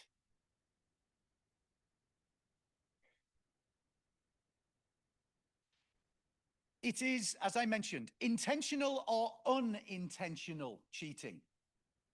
Saying, I didn't know, I'm sorry, most of the time is not a good excuse. So it's something that you have to be very clear upon so that you don't unintentionally make the mistake. This could be either during a test or handing in an assignment. So it can work in both. It's not just connected to assignments. It's not just connected to tests or examinations. Consequences. If you are found breaking academic integrity rules once, chances are you will fail that piece of coursework, whether it's a test or an assignment, immediately. You'll get a 0. You will still be able to continue studying that subject, and chances are you'll probably still pass that subject because you might have only lost 10 or 20%. So there's an opportunity still to pass. That's the first time.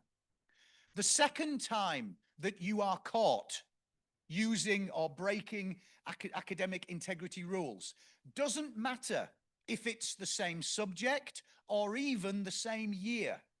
So you could be caught in you could be caught in MUFY, and if you are caught again in year 1 of your degree program, it's still considered the second time.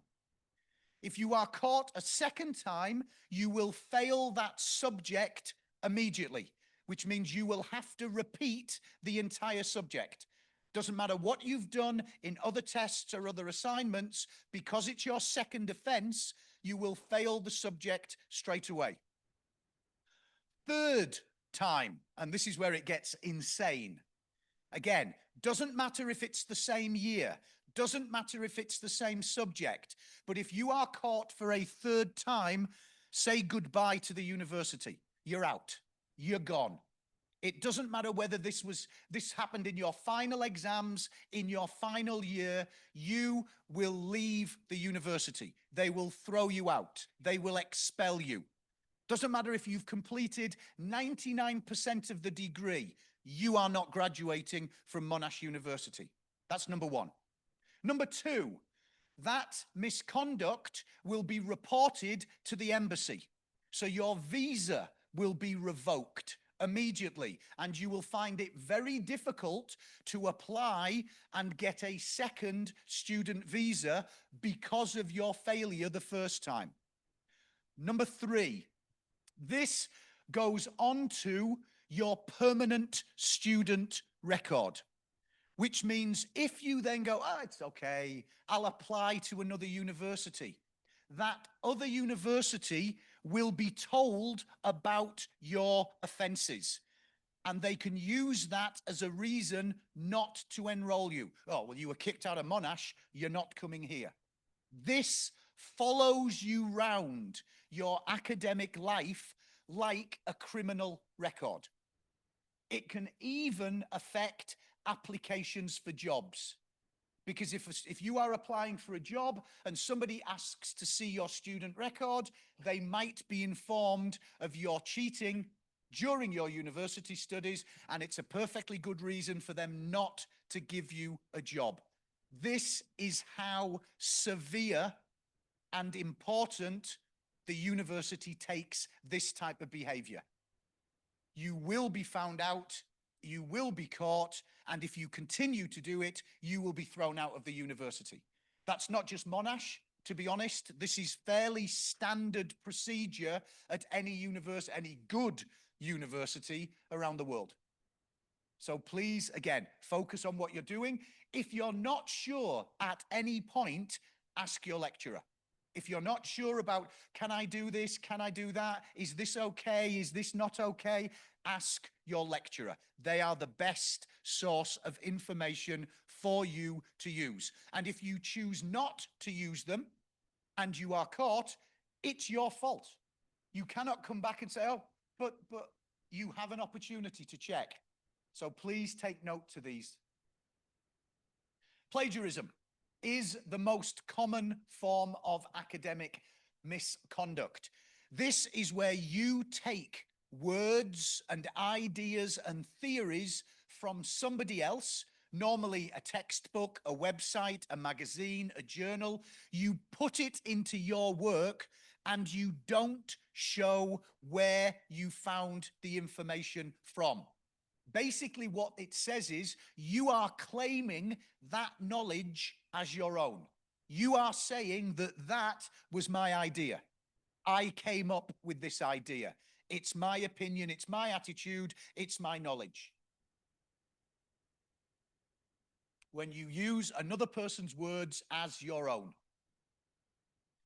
Now, again, we want you to actually use other people's words. We want you to research. We want you to find sources using experts and textbooks.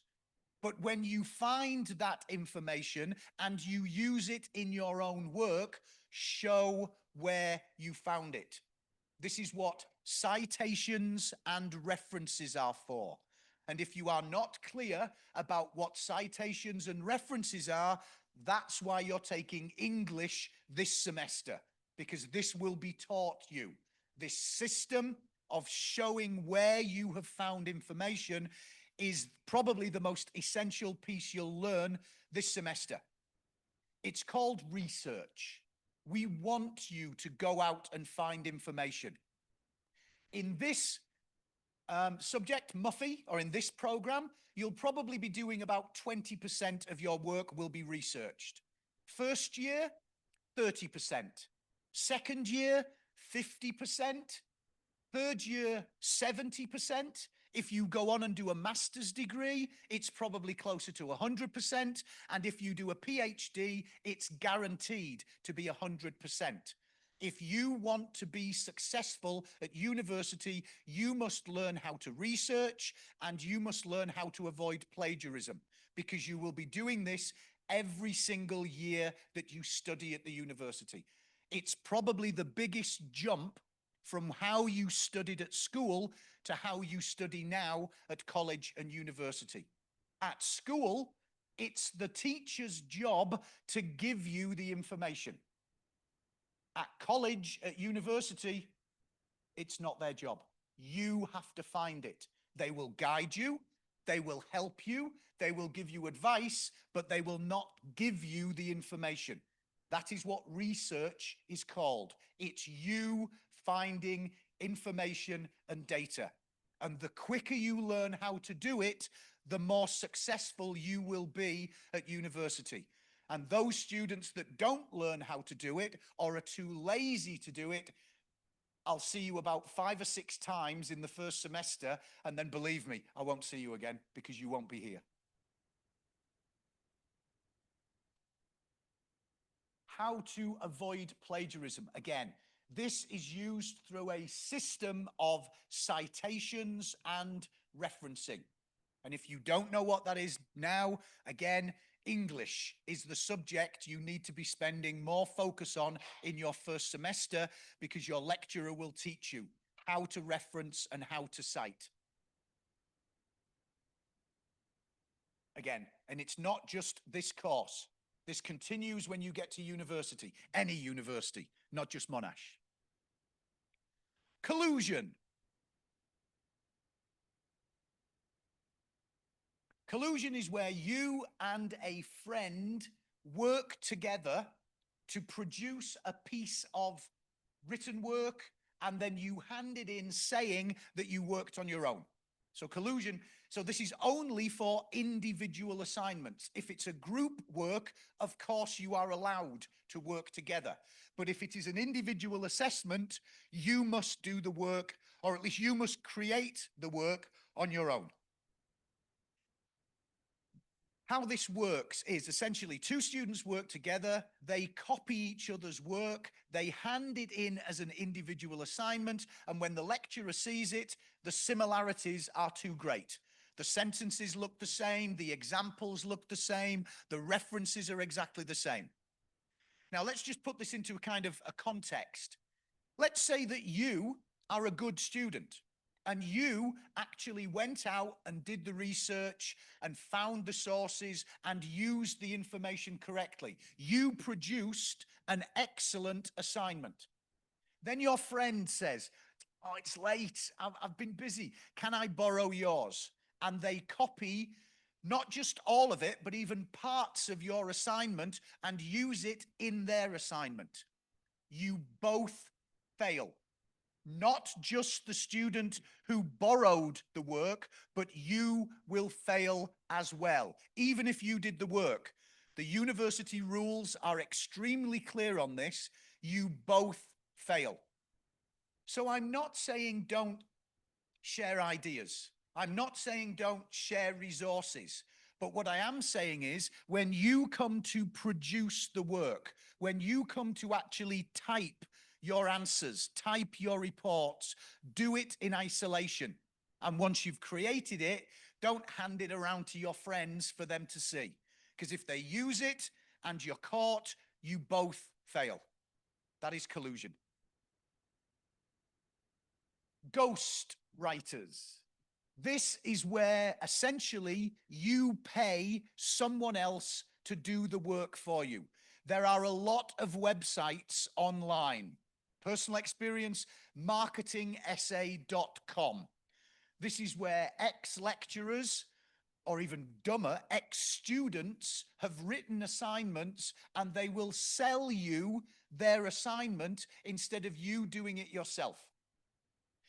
First of all, because the assignment has already been created and is probably available on the internet, that's how we're going to catch you, because we will compare your work to what is already on the internet. And if there is too much of a similarity and we can find the source, that is a ghostwriter. So again, do not pay other people to write your assignments for you, whether it's family, friends, again, or professional essay writers online. If you are caught, it's the same as plagiarism because you are not doing the work yourself. Also, I've never understood why you would copy another student's work. They're not brighter than you. They're not more expert than you. They've studied the same as you.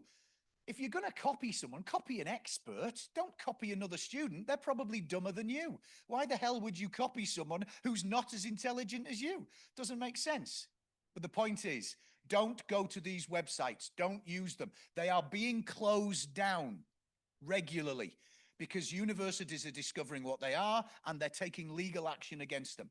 And if you choose to use that type of service, what will happen is, and this is the reality, if, for example, a student in one of my marketing classes hands in an assignment and says, yes, this is my work, and I believe it's been written by somebody else, first of all, I will know the level of vocabulary of that student. And if they are suddenly using vocabulary at a much higher level, it's clear they haven't come up with this themselves. They've just taken the work from someone else.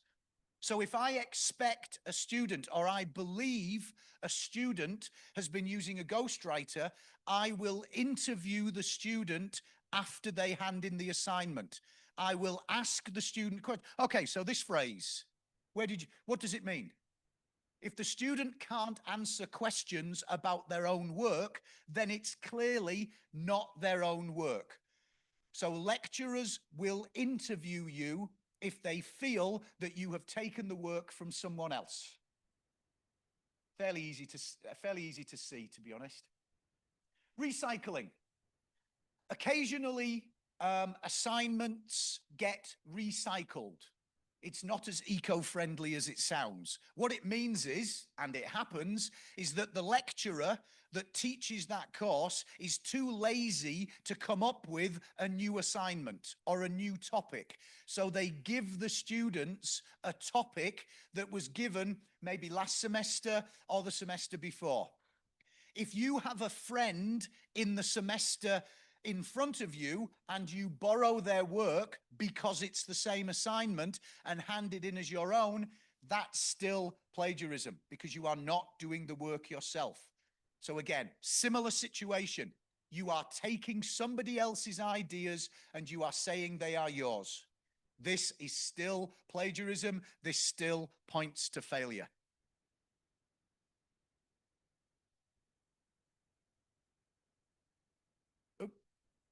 As I've said, the penalties, first time, you fail that particular test or assignment. Second time, you fail the subject. Third time, sayonara, you're gone. You're out of here. You're dust. You're history. You are no longer a university student, and you will find it very difficult to get back into any good university on the planet because they'll look at you as damaged goods. If they failed at Monash, why would we want them here? If they cheat at that university, I don't want them to cheat at my university. You find it very difficult to get back into university studies if you choose to, again, break the rules. So please be aware of this. Online translation software. This shouldn't be an issue for you because everything that we study here is in English. So there's no reason for you to use Indonesian sources or Indonesian textbooks or Indonesian journals.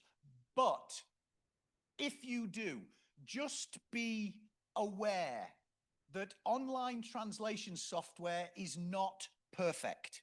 It does not pick up nuances, things like certain vocabulary, certain phrases, certain cultural responses that a native speaker would use.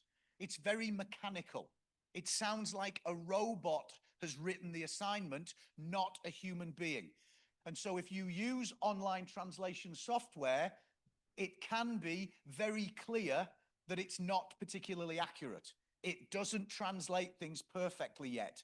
We haven't got yet to a perfect translation service.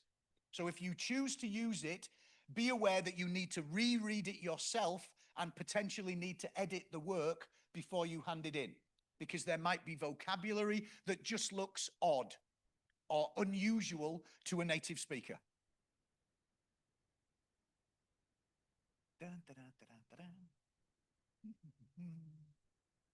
AI.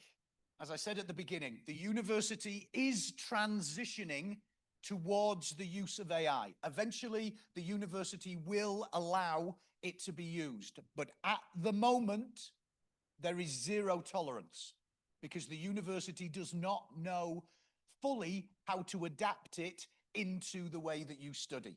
It's inevitable. It is going to happen in the future. So probably by the time you get close to graduation, AI will be accepted in some form or another for you to use. I personally think you should be able to use it, but as a research tool. It shouldn't write the assignment for you. It should just give you advice and help so you can write better assignments. But again, at the moment, it's prohibited. There is zero tolerance. You are not allowed to use it. If there are changing situations and changing circumstances, your lecturer will inform you of those changing rules. But assume everything cannot be used. Assume zero tolerance at the moment. Turn it in. Turn it in is the software which is used by most universities in the world to check for plagiarism, collusion, ghostwriting. It's been accepted by most universities, if not all in the world. It's an online software. We give you access to turn it in. This is what, again, we're trying to be collaborative. We don't want to use it as a way of catching you out. What we want is you to use it as a way of not making mistakes. So when you are told to hand in an assignment into Turn It In, we will give you a link to the software. And what that means is you can upload a draft of your work into the software and use it to check your work before you hand in the final. So upload your work, look at what report is given, how much is too similar, what looks original. It will give you pointers in your work. It will give you advice. The idea then is take that draft, download the draft again, make changes, and once you have edited your work to make sure that it doesn't look too similar, then you can upload the final draft. So we don't keep Turn It In as some sort of secret weapon against you. We allow you to use it so you can self-check. And so again, if you are caught cheating, having been given the access to this software, you have no excuse as to, oh, I didn't know, or I couldn't check. Yes, you can check. We're giving you the ability to do it. So use this, please. Use it for your own benefit. Again, it will scan your assignment and it will highlight where your work is too similar, and it will give you a rating. It will highlight areas in the work that you need to change. Use this. It's probably the best tool that you have to make sure that your work is not breaking academic integrity rules. Because if you do, you've got no excuse. We're giving you the tools to check yourself. If you choose not to use them, you suffer the consequences. So again, there's an area on that. Again, once you get used to seeing it, your lecturer will show you how to use it. There's a section where you can upload a draft of your work. Again, if it says your work is 30% similar to other people's work, but the similarity is in your list of references, that's not a problem. Because if you are referencing correctly, your references will be the same as everybody else because you're using the correct system. So it's only the body of the assignment that we are checking on. It's only the text that we are actually looking at. Headings, titles, references, they should all be the same. The system will highlight this for you. It will show you this. And again, if you don't know, if you're not sure, ask your lecturer. Go and say to them, I don't know how to use it. It's not clear. They will show you. They will show you as a group. But if you're still not sure, I'm sure they'll be happy to help you outside of the classroom so you can practice and get used to it.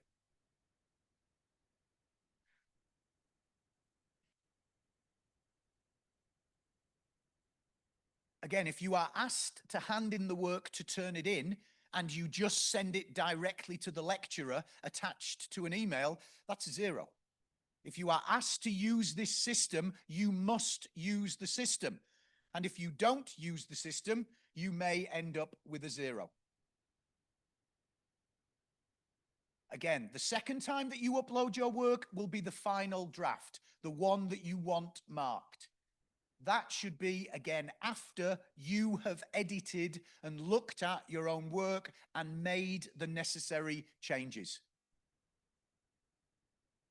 You will get a receipt as well to prove that you have used the system. We're not going to ask you for the receipt if there's no problem, but if there is a problem with your assignment, we will ask you for the receipt. So keep them in a folder on your laptop for later reference. Again, if there's no problem, we don't need the receipt. If there is a problem, we will ask you for the Turnitin receipt. All right. Sorry to depress the crap out of you for the last 45 minutes. It's not exactly the way that I wanted to do this. Right. You are starting probably the best time of your life. And I'm not saying that just because I work here and they're paying me to say it, although that helps. Thank you for the salary, ladies and gentlemen. Very kind of you. I am saying that because I mean it. The 4 or 5 years I spent at university doing my undergraduate and my master's degree were probably the happiest time of my life. And that doesn't mean I'm depressed now. It just means it was really good fun at university. You are going to make some friends that last with you and stay with you forever. You're going to make really good contacts. You're going to learn more about yourself as a human being and what you like and what you don't like from a personality point of view than anything you'll learn in a classroom. You will become a rounded human being. You will become a functional adult because you're going to learn how to look after yourself. You're going to learn how to self-study. You're going to learn who you like and who you don't like. And that's going to be as much of a lesson in life as it will be in terms of education. These people love you. That's unconditional. But keep this in mind. They are paying a lot of money to get you out of their house.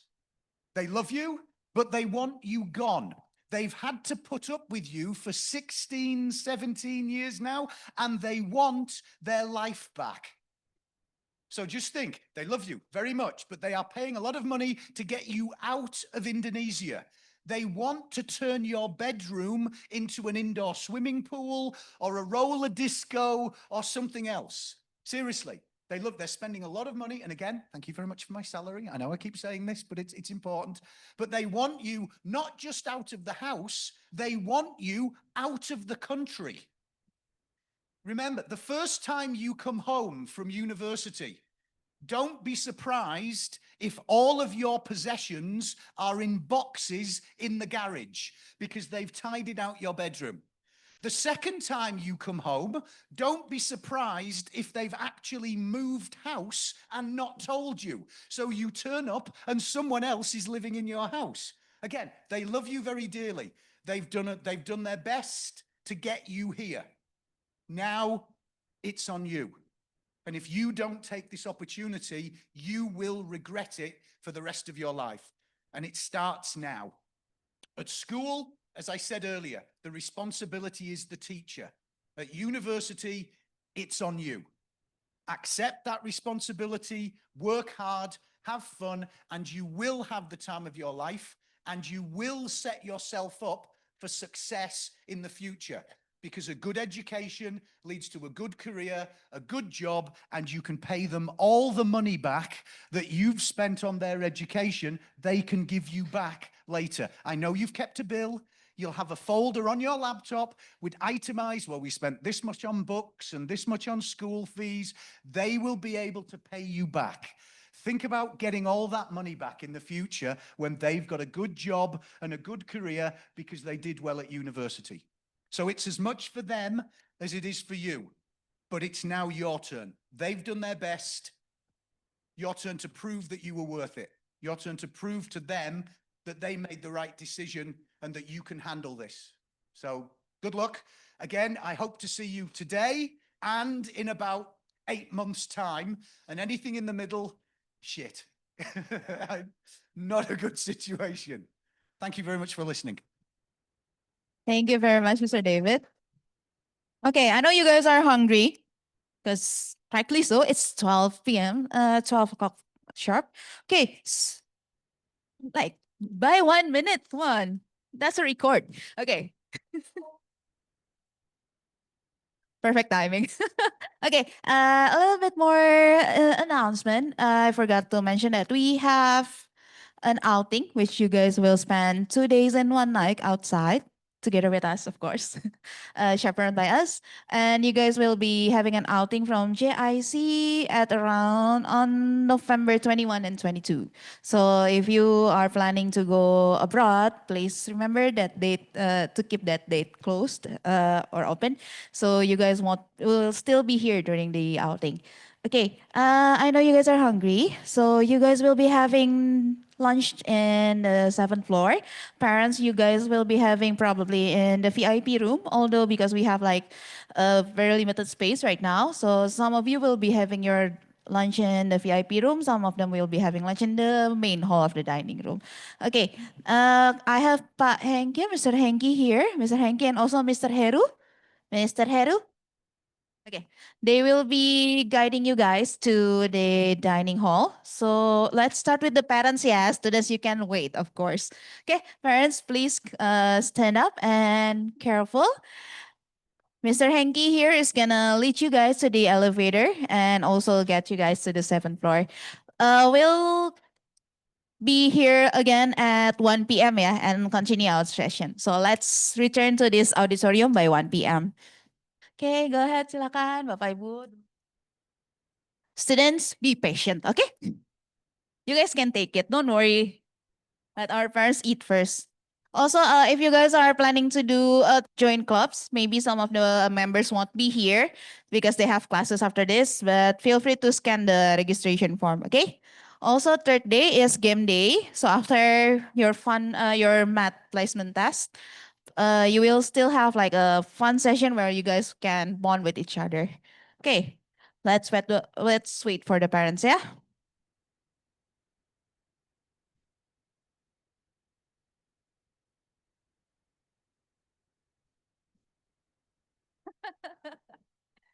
Nanti ketemu di atas. Okay, remember to go back into this auditorium at 1 p.m. So let's let the parents have their moment first.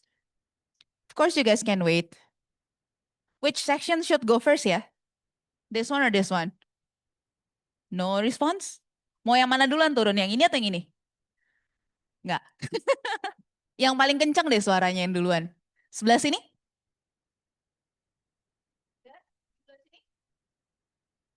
At least there's a response here. Okay, let's wait for the parents and then we can go upstairs.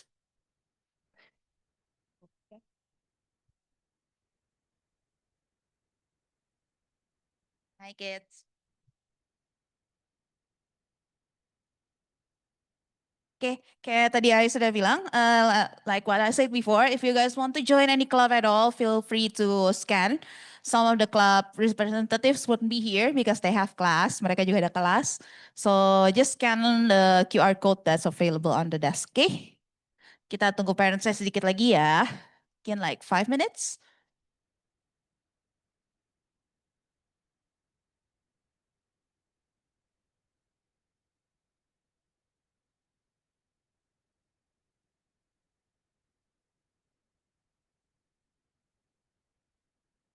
Oh, one more thing. Although you guys will be getting your ID today, you guys are still required to do registration tomorrow. It's for the building. So you have to go to the lobby and scan your QR code again. Okay? Jadi walaupun udah dapet ID card, jangan langsung naik ke atas ya.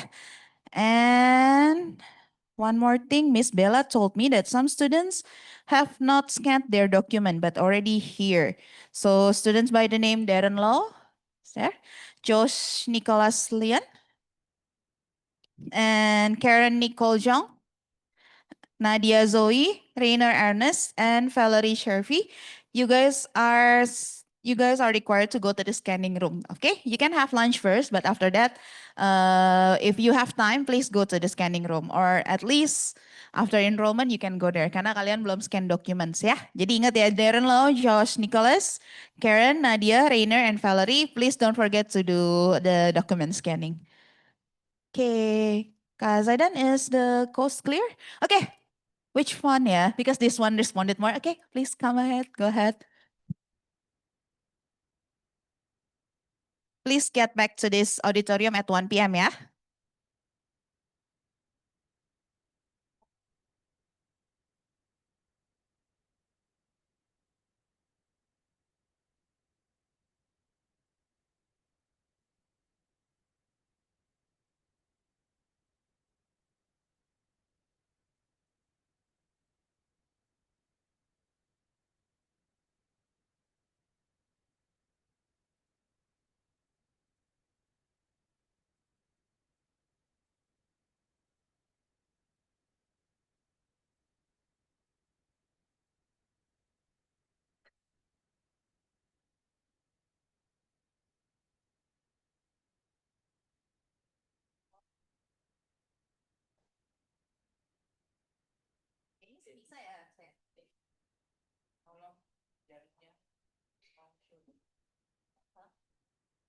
Okay, coast is clear. Okay, let's have lunch, everyone.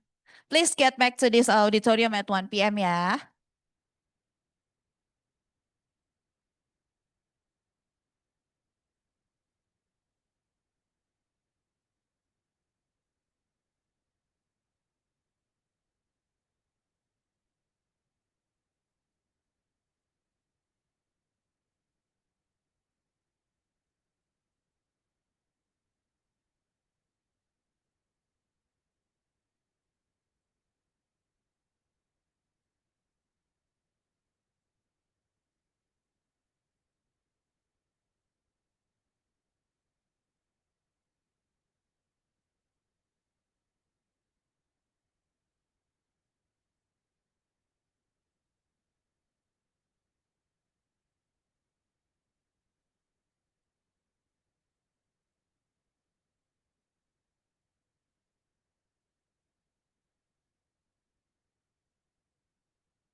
Okay, good afternoon to all parents and students. Please return to the second floor auditorium. Once again, parents and students, please kindly return to the auditorium. We're gonna begin our next session shortly. And also for cleanliness purpose, we would like to kindly ask you not to bring your coffee and other types of drinks or water inside this auditorium. Once again, to keep this auditorium clean, please refrain from bringing coffee in the auditorium, and but you guys are allowed to bring your mineral water. Okay, once again, I heard that some of you were asking about clubs. I heard some of you were asking about clubs. We are pretty sorry because most of the students who are in charge of clubs are now back to their classes. But don't worry, you guys can see me anytime if you want to ask about the student clubs. And feel free to register yourself because the club leaders will contact you later on. Udah? Kecil. Okay, once again, to all parents and students, please kindly return to the second floor auditorium.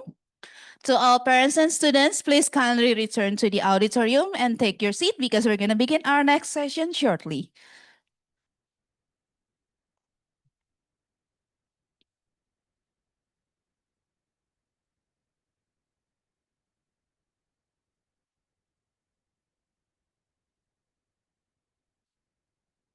Once again, to all students and parents, please return to the second floor auditorium because we're going to begin our next session shortly. To all students and parents, please return to the auditorium and take your seat because we're going to begin our session in few minutes.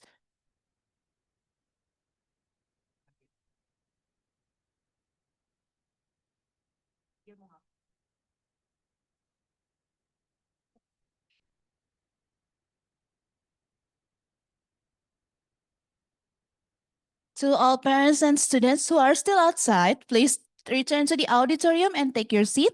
We would also like you to refrain from bringing any other drinks than mineral water into the auditorium because we want to keep this auditorium clean. Once again, to all parents and students, please return to the second floor auditorium, to the main auditorium, and take your seat because we're going to begin our session shortly.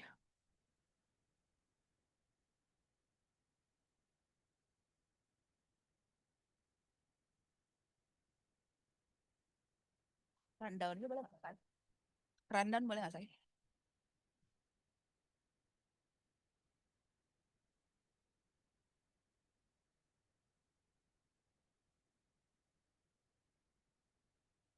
Okay.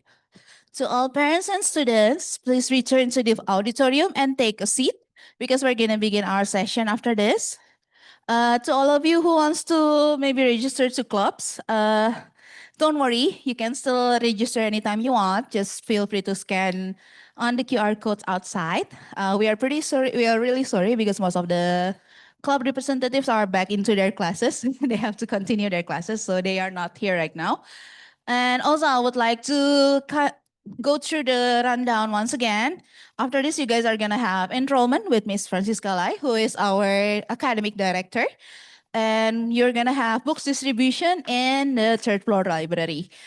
For books distribution, to all parents, I would suggest just let your children take them by themselves karena the space in our library is pretty limited.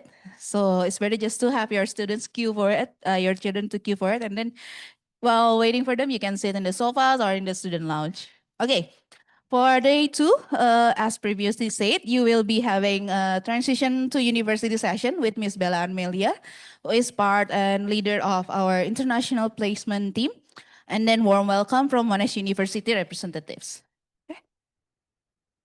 Okay.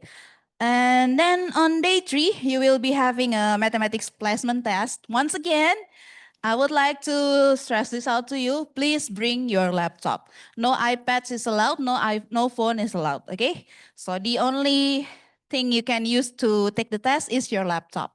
Okay, so don't forget to bring your laptop because we cannot provide one for you. So if you don't have your laptop, you're gonna miss the test, okay? So please bring your laptop for the mathematics placement test. After that, we're gonna have ice breaking and fun games. You guys will be having a few games here. It's time to socialize with your friends and have like some bonding together. So please come.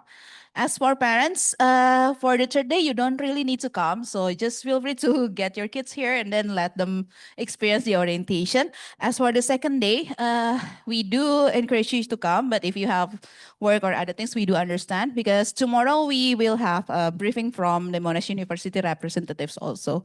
Okay.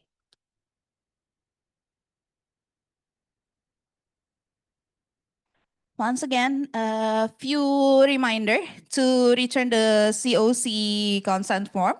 And also for students who I have mentioned before lunchtime, don't forget to go to the scanning room after the session. And our outing will be on November 21 and 22. So please leave that day free for you guys. Don't be hasty on booking a ticket or anywhere else. And then don't forget that for day 2, for tomorrow, although you guys already have your access card, you guys are still required to do a re-registration downstairs, which is in the lobby, in the reception. Okay? After this, we're gonna have enrollment session by Miss Siska. Okay. Now, everyone, I would like also to kindly encourage you guys to be more social here. Feel free to talk to me, to talk to all the staffs. If you have any problem at all, don't be shy and just talk. And then if you want to join any clubs at all, feel free to come to my office anytime. We also have few games here that you can use. We have our billiard pool table. We also have table tennis. We also have football and many other games. If you want to book those games, feel free to come to the marketing room, which is right next door. Okay. And also I have my colleague here, Kazaidan. Kazaidan will sometimes ask you to do content. Please kindly cooperate, yeah. We'll be more than happy to see your face in our content and social media. Also, for those of you who have not taken your photo ID, you can take it after this session in the studio room. So please remember to take your photo ID, yeah? Karena if you are delayed, or you can also come to the marketing office and find Kak Dema. Okay? If you are late in taking your ID photo, your student ID might also be delayed. So I would like to kindly remind you guys to take the photo by this week. Okay? If possible, please by today. And also the Prodia voucher that you have can be cashed in, can be used in any Prodia in Jakarta and Jabodetabek area. But we also encourage you guys to use it within this week because we want you guys to be able to tell if you will need another further test or not. Okay, because this is important for your visa. Right, Miss Ska, ready?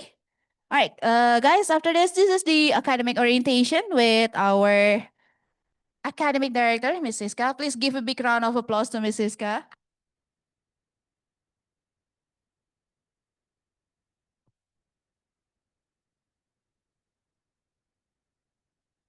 Hello, good afternoon. I usually do my presentation in the morning, so this is the first time I'm doing it in the afternoon. It's not really a good timing after lunch. Everybody is kind of sleepy, I think. Stomach is full. The mind is full after all the presentation this morning. But what we are going to do this afternoon is really important for the future of you in the program. So we're gonna talk a little bit more about specifically what you guys need to do to be successful in the program and to be in the program per se. So parents, I'm sorry if I'm talking to the student a little bit more because I think this relate to them a bit more than to you guys. I mean, feel free to listen to me. It might be a bit boring, but bear with me. I'll try to go fast. Again, the session in the afternoon, I'll try to go fast. In the morning, it might be a bit longer.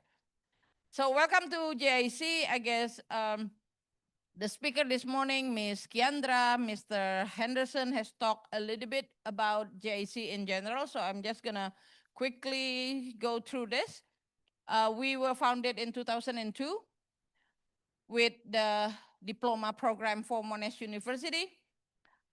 We were operating under STIE, Sekolah Tinggi Ilmu Ekonomi, in 2007. And in 2023, we got the license to run as a university. Foundation program is a part of our international program. So in the university, we split into regular program, which offer a 4-year S1 degree. And then we have the international program where we run pathways to go to overseas university, make it be Australia, America, UK, China, wherever the student wants to go.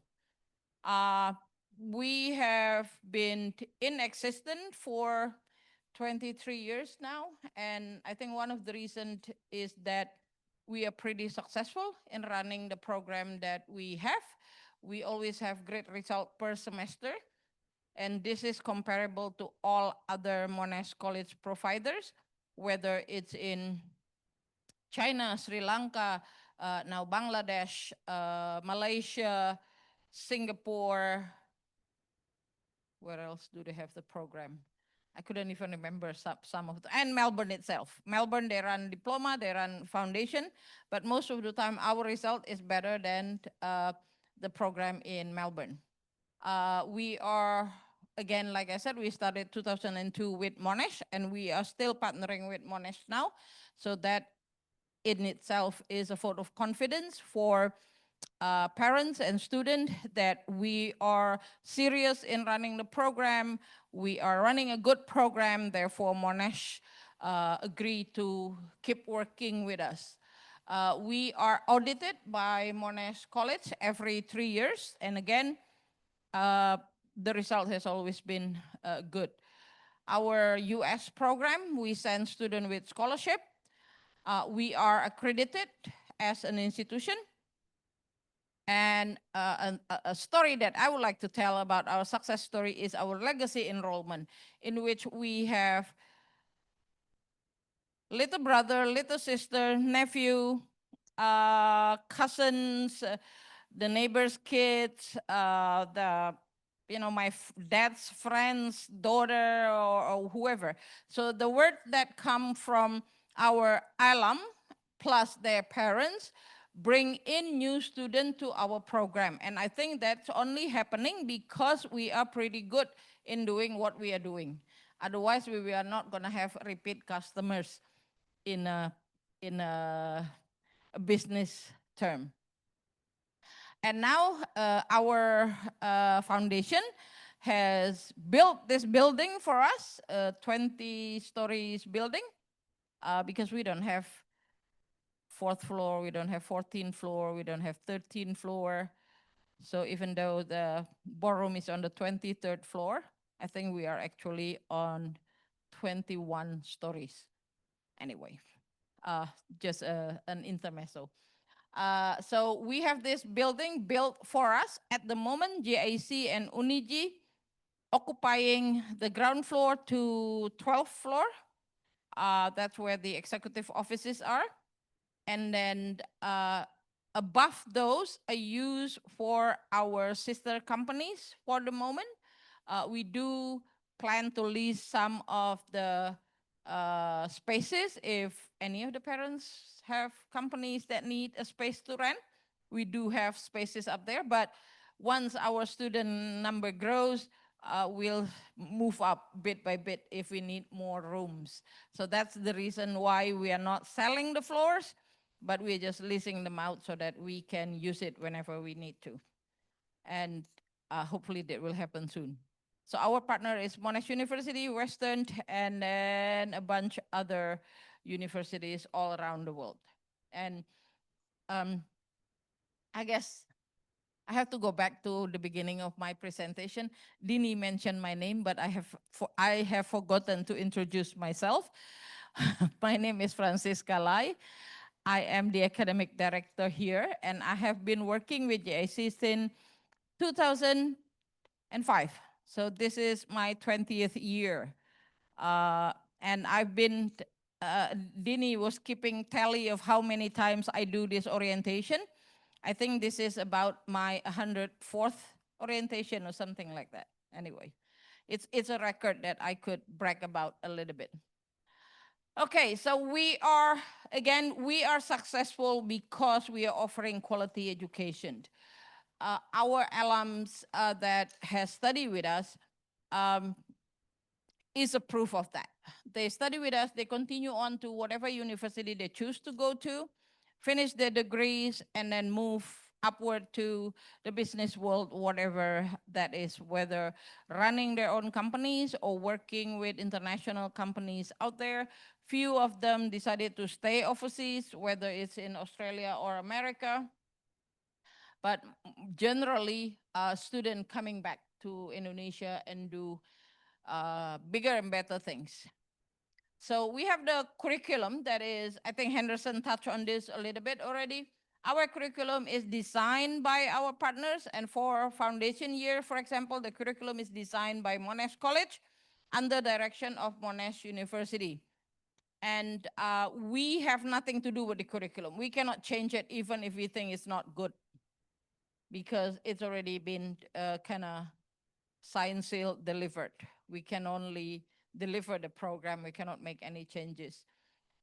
We hire the teachers that have been approved by Monash College and Monash University. A couple of years ago, we lost one of our lecturer because he decided to move with his daughter enrolled with us. As soon as she's done with diploma, she transferred out to Monash University, and apparently mom and dad move out with her. So he decided that he will apply for a position at Monash College. He started at Monash College, and now he is a Monash University professor. So that is the kind of quality of teachers that we have. The teachers that we have here can move anytime to Monash College or Monash University if they want it. And the reason for that is because from the beginning, when we hire the teacher, assign them to your classes, they have been vetted and approved by Monash College. So I cannot just hire anybody I like. I probably, for example, know one of you and you want to be a lecturer. I cannot just hire you. I need to get approval. So that's how it is. In terms of student, we are also a bit selective in terms of student that we accept into our program. You do have to meet the academic qualification and the English qualification that is needed to be successful in the program. Not many, few of the students who were struggling in the program, we figure out that is because they are weak in their basic academic skills, especially in English and in mathematics. So if you're good in English, you're good in mathematics, you are set to go. But if you're not good, if you think you can improve more in those two areas, probably it's a good idea for you to start thinking of additional tuition outside of classes here. Anyway, we'll get to that when we come to that situation. We only work with quality partners. We have multiple destinations, especially for you guys in the foundation.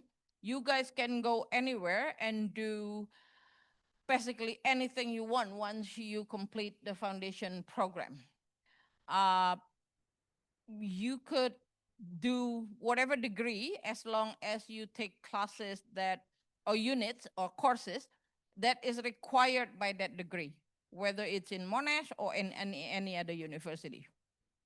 So that is the good thing about foundation program, is that it's a bit flexible. You could go anywhere you want and do whatever you want later on. We have top-notch facilities. We have a double degree from UNIG. And with student, one of the reasons why I think we're pretty successful in our program is because the cohort of students are pretty small. For example, this intake of MUFY, I think we're having 70 at the moment, probably up to 75. There are always few students who registered late. And with that, your teachers will be able to know you one by one. So if you're missing a class, think again. If you're thinking of skipping a class, think again, because your teachers will be remembering who is in class and who is not in class. And missing classes too much will affect your grades, of course, because part of your grades will be participation and attendance. Uh, and that's because we can pay a personal attention to your progress, to your academic progress.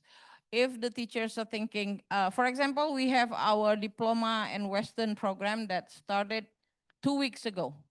Yesterday, I already have a teacher coming to me saying, having a bit concern about this student, this student, this student in my class.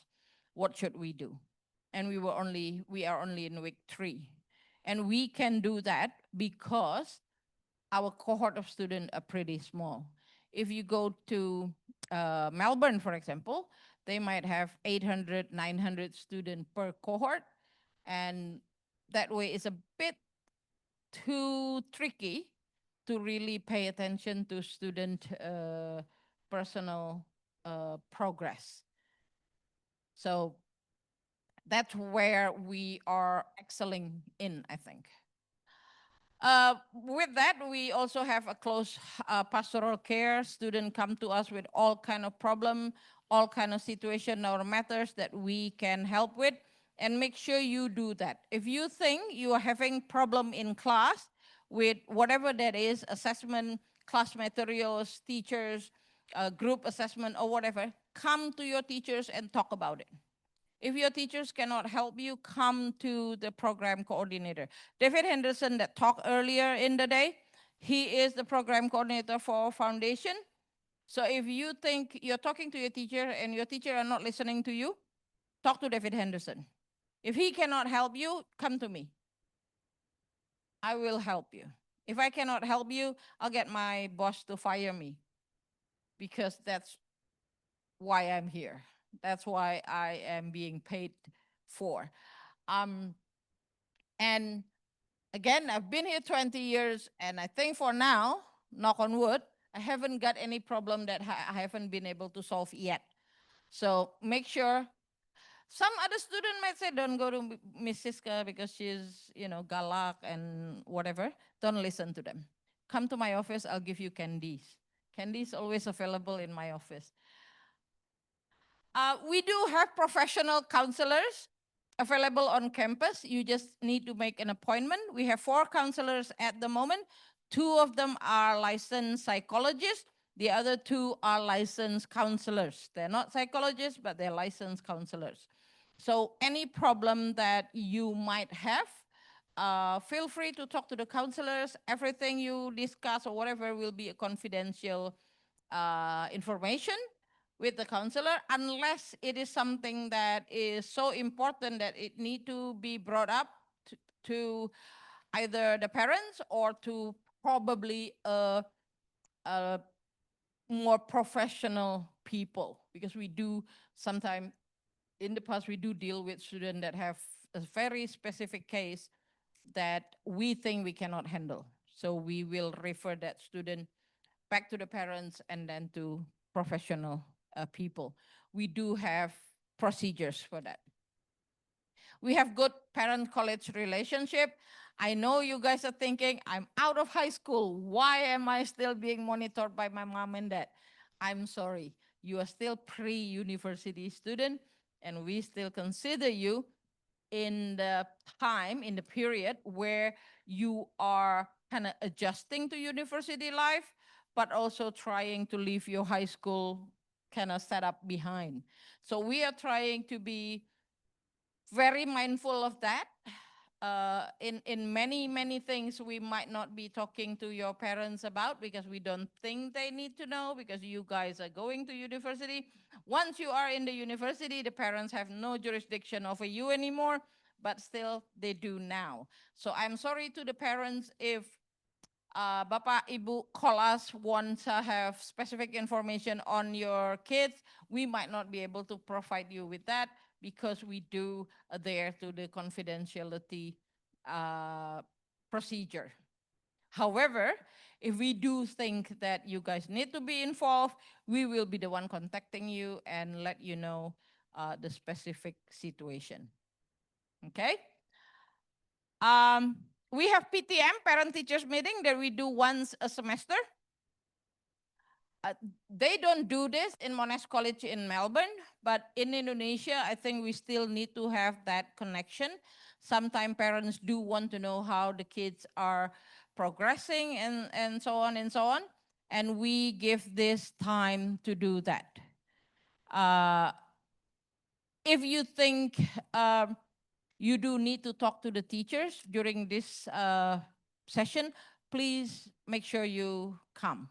The schedule for the PTM will be shared on our our semester calendar, so you guys will know when it's gonna be held. And if you think you want to come, feel free to make an appointment and to come on that day. We have transfer services to wherever you want to go, whatever university, and our transfer team will be able to help you. And it's free consultation, doesn't really matter how many times you go and see them, they will talk to you. Just be careful, don't talk to them when they are hungry, because sometimes they can get a bit sensitive when they are hungry, right? Just like any of us, I think. Anyway, this is how we do things in JIC in a way, and we are reflective of what Monash College required of us. We are doing, our program is pretty much student-centered. What does it mean? If you are in high school, I think many of the high school now are still pretty much teacher-centered, where the information mostly come from the teachers. With us, we flip that around. We are student-centered. So your learning, your progress, your result will be on you and not totally on the teachers. So you will have to be more active. You have to be an independent learner, which means you need to look at what you need to do, how you're going to do it, when you're going to do it, and when you are overwhelmed or when you think it's too much, talk to your teachers and manage it together. Okay? Our teachers might not be the one that keep checking on you saying, oh, we have assignment and your assignment is due last week. Why haven't you turned it in? There are some teachers that will be nagging you like that, but there are some other teachers that doesn't really ask you. They don't really care whether you turn it in or not, because it's on you to make sure you turn in your assignment on time, make sure you do it right. Some teachers even go as far as providing time for you guys to turn in draft of your work. But I'm sad to say, this is something I share with the parents. I'm sad to say, out of all the students where the teachers are giving them time to turn in draft, only probably about 5% of students did so. The rest of them couldn't even bother with a draft because they did their assessment late at night the day before it turned in. And the result usually are not very, very good. The kids that usually turn in the draft are the good students that don't really need help. So they turn in the draft and the teachers will say, well, your draft is good enough. You're pretty much done. Submit it. But the student that really need help, they did not even bother to work earlier or to work harder to turn in the draft. So this is my warning to you. If you think you want to get a good grade, work ahead of time. Do not wait until the last minute. Procrastination is not your friend. Okay? Try to start as soon as the semester starts, rather than starting the day before the assessment is due. So that is what independent learners mean. We have academic support available. We do have your teachers. We do have academic counselors. We do have the other counselors in place to help you if you need help. But then again, that request will have to come from you. We are not going to go around and, they're not going to report to me so-and-so did not turn in the work. No. I'll just look at the result at the end and see a zero. And I usually ask, why does this kid get a zero? They're like, oh, he did not turn in his work. I give him time, I give him extension, and he still did not turn in his work. We have a student in the past where the parents got very upset when the kids fail and said, why wasn't I involved? Why wasn't he being helped? And we come up with the proof that this student has been counseled again and again and again. The first time did not submit the work, given 3 days extension, did not submit it, given another 3-day extension, did not submit it. After a week, we have to give a 0 because that's the rules from Monash. If the kids or if the student did not turn in the assignment in a week, you're getting a 0 right away. There is no way around it because in a week time, our teachers will have to submit the grades to Melbourne in the system. And there's nothing we can do once it's in the system. So make sure you know that. Channel of grievances, again, like I said, if you're having problem, whatever that is, from the thing that does not really matter to things that really gonna affect your problem, your result, come and see us. If it is in the classroom, talk to your teachers first. If not, talk to Mr. Henderson, talk to me, or talk to other people that you think can help you.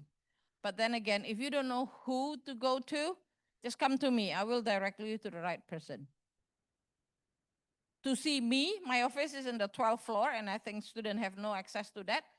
Talk to Miss Okta or Miss Winda on this floor, the academic admin. They will get you in touch with me, either bring me down here or bring you up to my office. Yeah? Seek and you shall find. Again, this sounds like a line from the Bible or the Holy Book or whatever, but these have good meaning.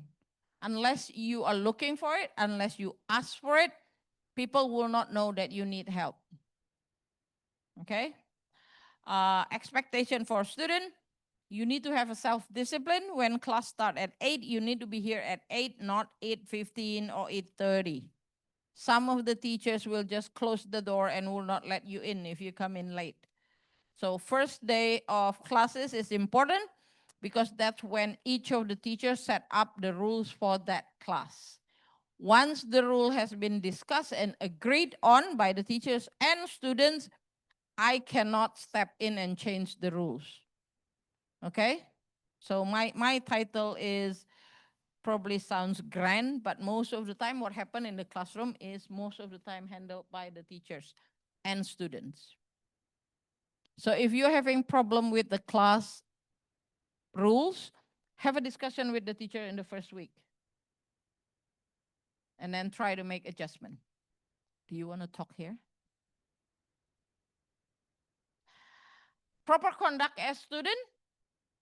It's always nice to be respectful to your friends, to the staff, to the teachers, and to everybody else around you, because respect brings you to many things that you might not expect people to do. And that is the center of a good student, a proper conduct. Students nowadays, or young people like you guys, are so into social, what do you call it? Social networking, WhatsApp, Instagram, all that, social media. You need to be careful.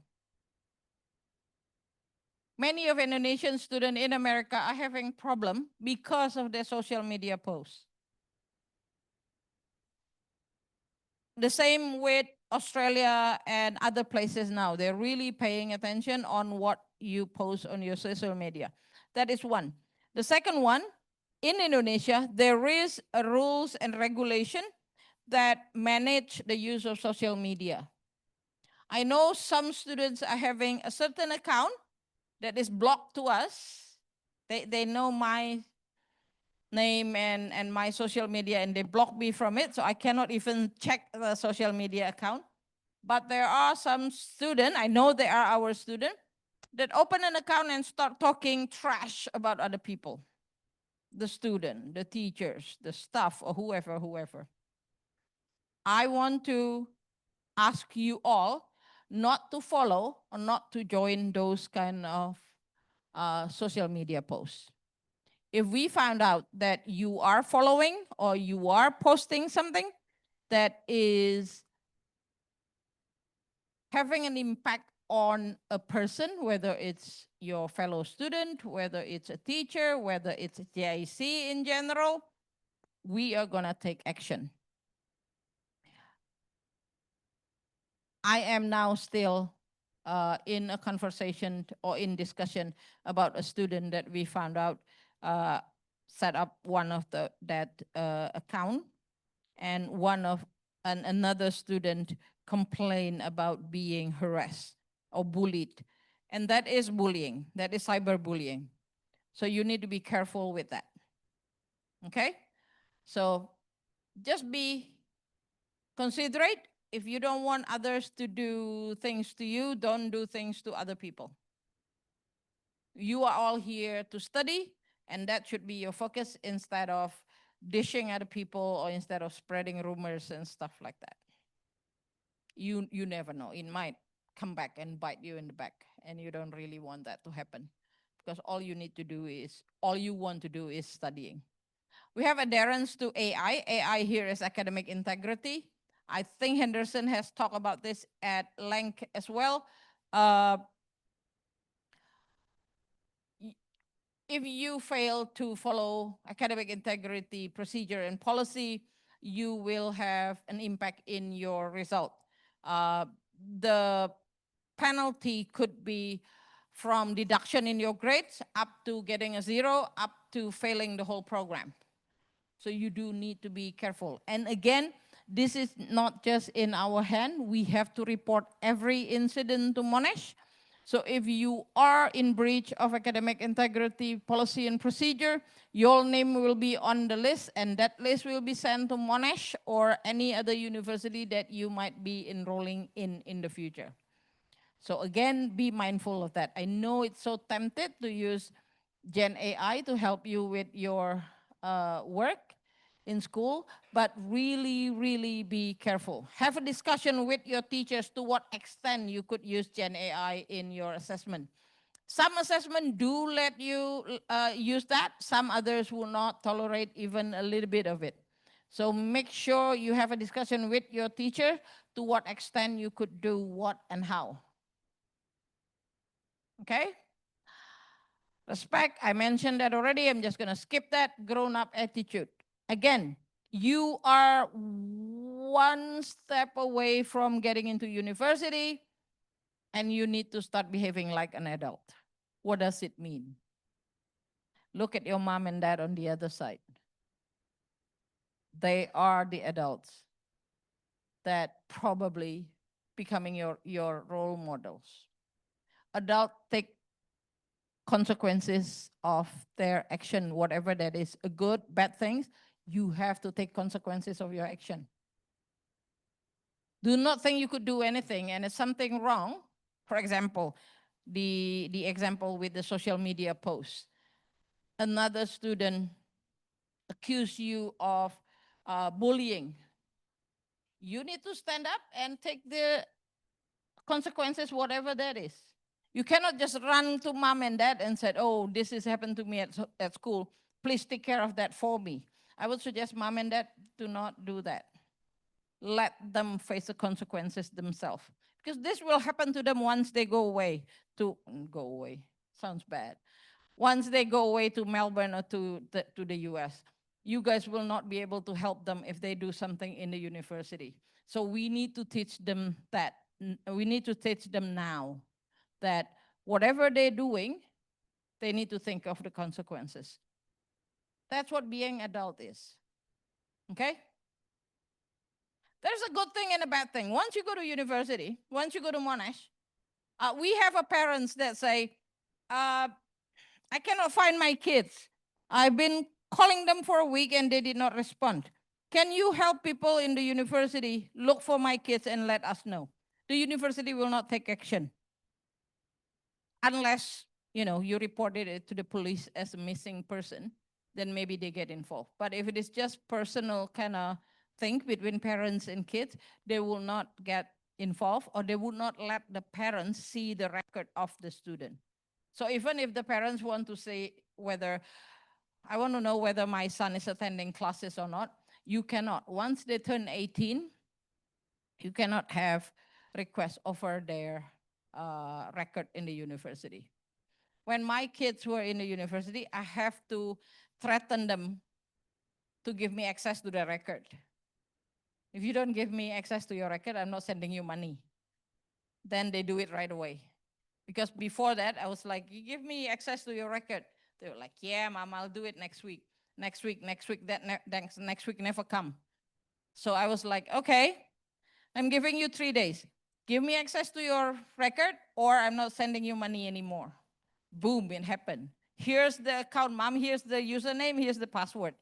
So be careful. Your parents can do that to you because they are the ones sending you overseas. They are the ones sending you money. At least until you can make your own money, you have to listen to them. And now my kids don't listen to me anymore because both of them are already working. I have to listen to them now. So just wait your time, but for now, listen to your mom and dad. And that's what being grown up is, being able to pick what choice to make and what will come with that choice. That consideration, that is what being adult is all about. Do I buy this shoes or do I buy that shoes? As a kid, you never thought about that. You just point and say, Mom, I want that pair of shoes. Get it. Once you're working, earn your own money, you start thinking, well, do I really need it? Do I really need the expensive one? Or that's the fun part of being an adult. Right? Bapak, Ibu, anaknya minta ini itu kan fun ya. Kita yang memutuskan boleh atau enggak gitu. Next, once you are grown up, you can do that to yourself. Dress code. I just need to go through this very quickly. I like the last line that I put there. Even if the program is international, you are still a student in Indonesia. So coming to school in sandal jepit is not acceptable. Any service that we have provided to the student will not be provided to you if you come in sandal jepit. Because we are not a mall. You come here to learn, and one of the things you need to learn is how to behave. Formally, you don't use sandal jepit. If you come with sandal jepit during exam, you're not going to sit your exam. And don't try me because other students have tried me and they did not sit the exam. My suggestion to you, always put a spare shoes in your car. The other, I think, I care more about the girls than the boys because the boys don't usually create too many problems with what they wear. We do have a couple boys that come in hair kind of like all around and shorts. And I think that kid just wake up from bed, realizing have a morning class, just run to the car and come. I would suggest you wake up 15 minutes earlier, take a quick shower, then come to school. But for the girls, be careful. We don't want to see any sexy outfit. Again, we are in school. If you're wearing a shirt or a skirt that is too short, you are distracting your friends, the boys, who actually plan to study earlier in the day. But once you come in with, outfit that kind of grab more attention than you want or more than they want to give, and then you are distracting them. You also might distract the teachers. The female teachers might feel a bit of jealous to your youth and your body. The male teachers might be thinking about other things that we don't want them to think about. So again, dress appropriately. I feel like I'm old when I talk about that like that because they were like, yeah, you don't know anything, you're old. Anyway, facilities for the student. We have a library on the 3rd floor. We have dining hall on the 7th floor, where you guys have your lunch today. Lunch is provided from 11:30 to 1:30. Most of the time, students eat between 11:30 to 12:30. By 1 o'clock, usually only the staff up on the 7th floor. We do not provide glasses and cups, so you need to bring your own tumbler. Computer laboratories on the 6th floor. If you having, some of you might need to use the computer lab, and that's on the 6th floor. And then we have student organized activities. I think Ms. Dini or Ms. Kiandra talked about this already. We have on-campus dorm. If you are from out of town and you want to stay closer to campus, we have that. You could inquire about that at our information center downstairs. We have a very limited parking space in this building. So if you don't have to, don't bring a car. Transjakarta is just like 200 meters away from here. Many of our staff and teachers are taking Transjakarta as well. Faster, cheaper, and you don't need to think about parking. And now I'm going to introduce the staff. Are they ready? Somewhere out there? Thomas, can you tell Miss Catherine to tell everybody to come down? Okay. I'm going to start with this lady, Dr. Weni Chandra Mandagi, atau Weni Susanto. Her real name is Weni Chandra Mandagi, that's her maiden name. Weni Susanto is her name after she got married to Pak Agus Susanto. She is our CEO and CEO in JIC and the president in our university. She graduated with a bachelor degree in management, master's degree in teknologi pendidikan, and PhD in economics. She has always been my aspiration or a sample of what lifelong learning is about. She never stopped learning.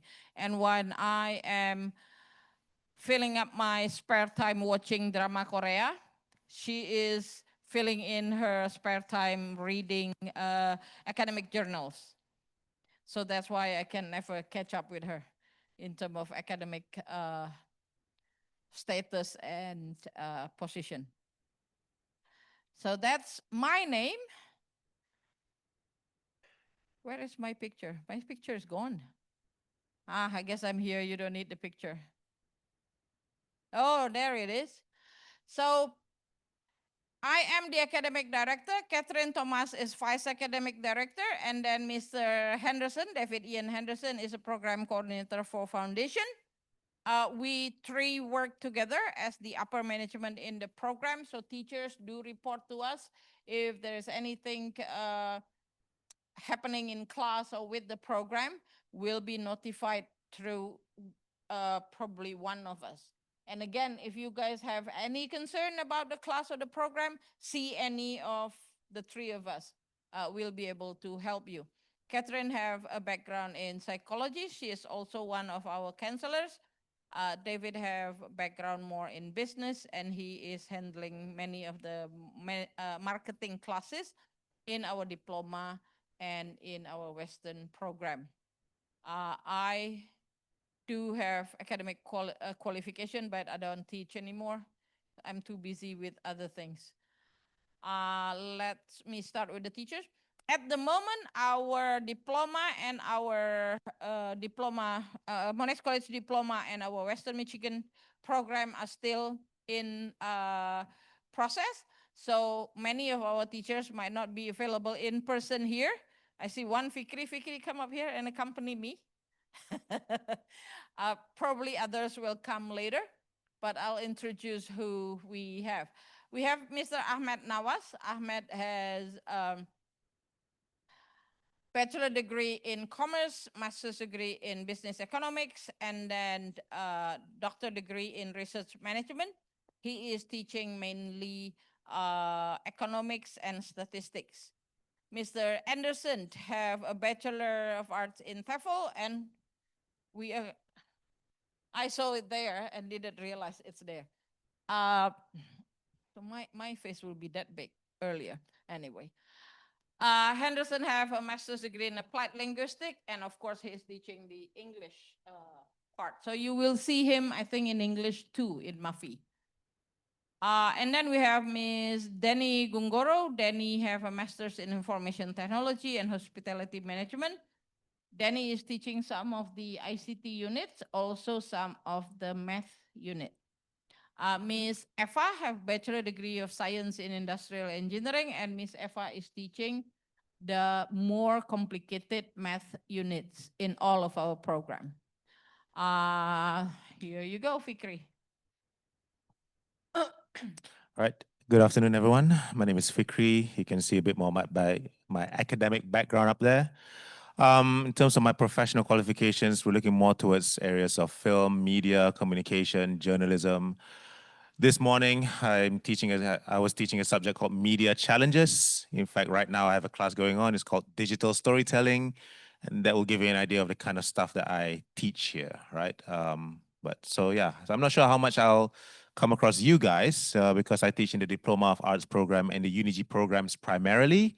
But all the same, I'm very happy that you guys are here. I wish you all the very best of good luck. And that's that. Thank you. Probably if you're thinking of doing a degree in arts in the area of digital media communication, you could have a chat with Mr. Fikri to just find out the more information about that kind of subject areas.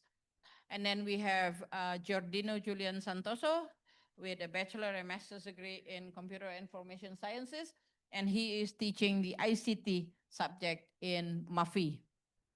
Mr. Heng Tekmeyer, bachelor in science. Mr. Heng is currently not teaching MUFY, but he is teaching in our Diploma of Arts, a couple of the English unit in that program. Mr. Hendra Tanuwijaya, with a degree in engineering, and now he's doing business communication for his master's degree. He is teaching chemistry and mathematics in MUFY. So if you're doing chemistry, you will see him. If you're doing Math 1, you might see him as well. And then we have Miss Inge and Miss Jen. Miss Inge is teaching accounting with her background degree in accounting. Miss Jen, her background degree is in business administration and also commerce. She is teaching accounting, economics. That's about it, right, Jen? Yeah. And then Mr. Junaid and Mr. Eko.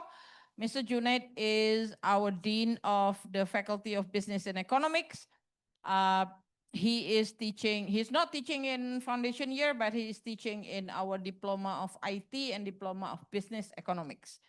Pak Eko, his background is in IT. He is teaching few units in our Diploma of IT, but he's also teaching some of the math classes, and you might see him in one of your math classes as well. Miss Liana? Thank you. Hi guys, I'm Liana. I'm the accounting lecturer, so I'll see you in my class. So my background is in accounting. Thank you. Welcome to JIC. Miss Liana is also the head of the accounting program in our UNIG. So it's under Faculty of Business and Economics. Firdianti Chitra Siwi.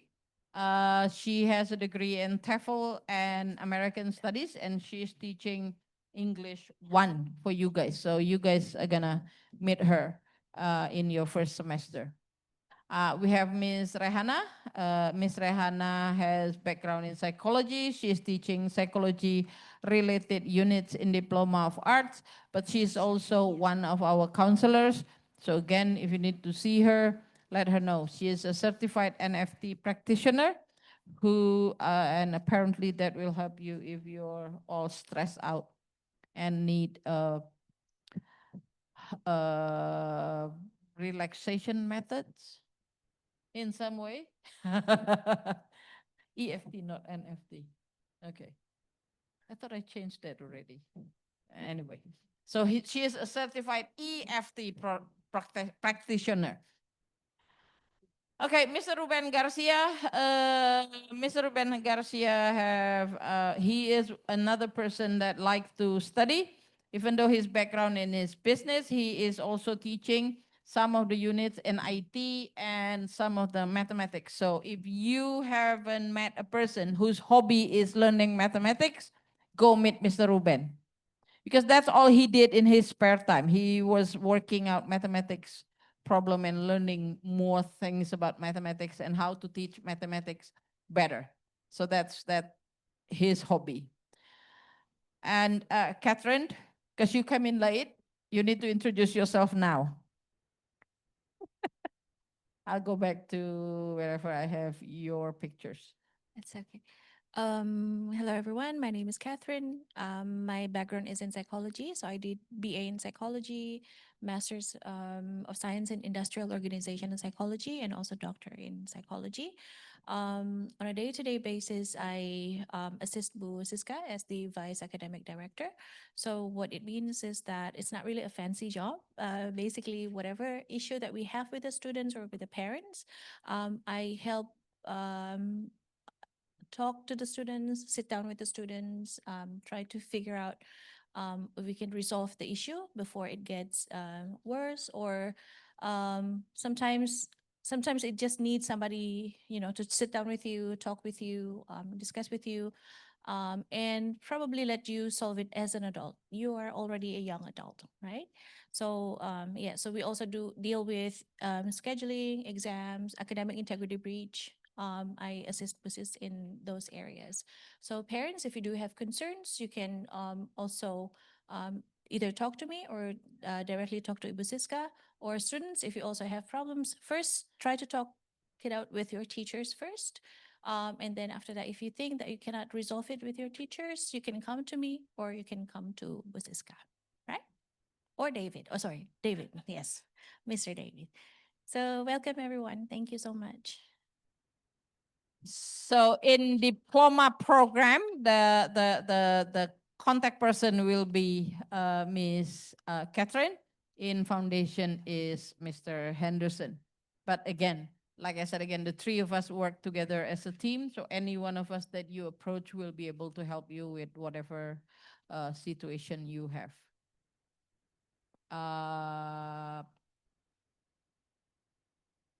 Okay, and now I'm going to introduce to some of the stuff that will help you in the day-to-day running of your program and people you might need to know in case you have question about something.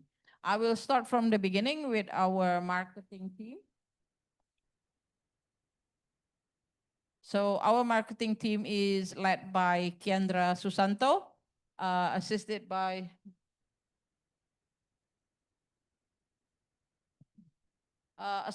Willie, Dini, Leonis, Nurlita, and Zaidan. And these are the people that created all the marketing collateral that we are using in our marketing campaign. And they are also people who are organizing some of the student activities or activities that involve a soft skill learning for students. And these are the people that you might see contacting you. Thank you. And then we have student recruitment and admission. This is the biggest actually team in our college.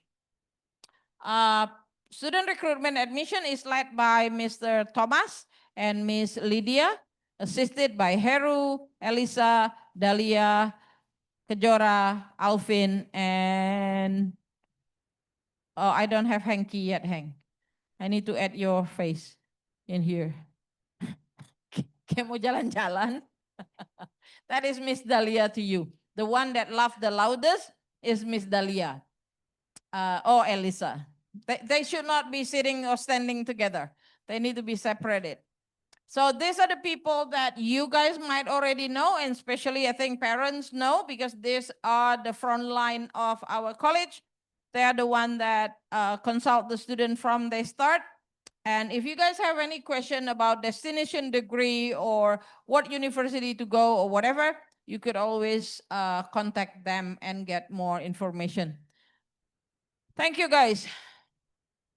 Next team is IT division. These are the people that help you set up your account.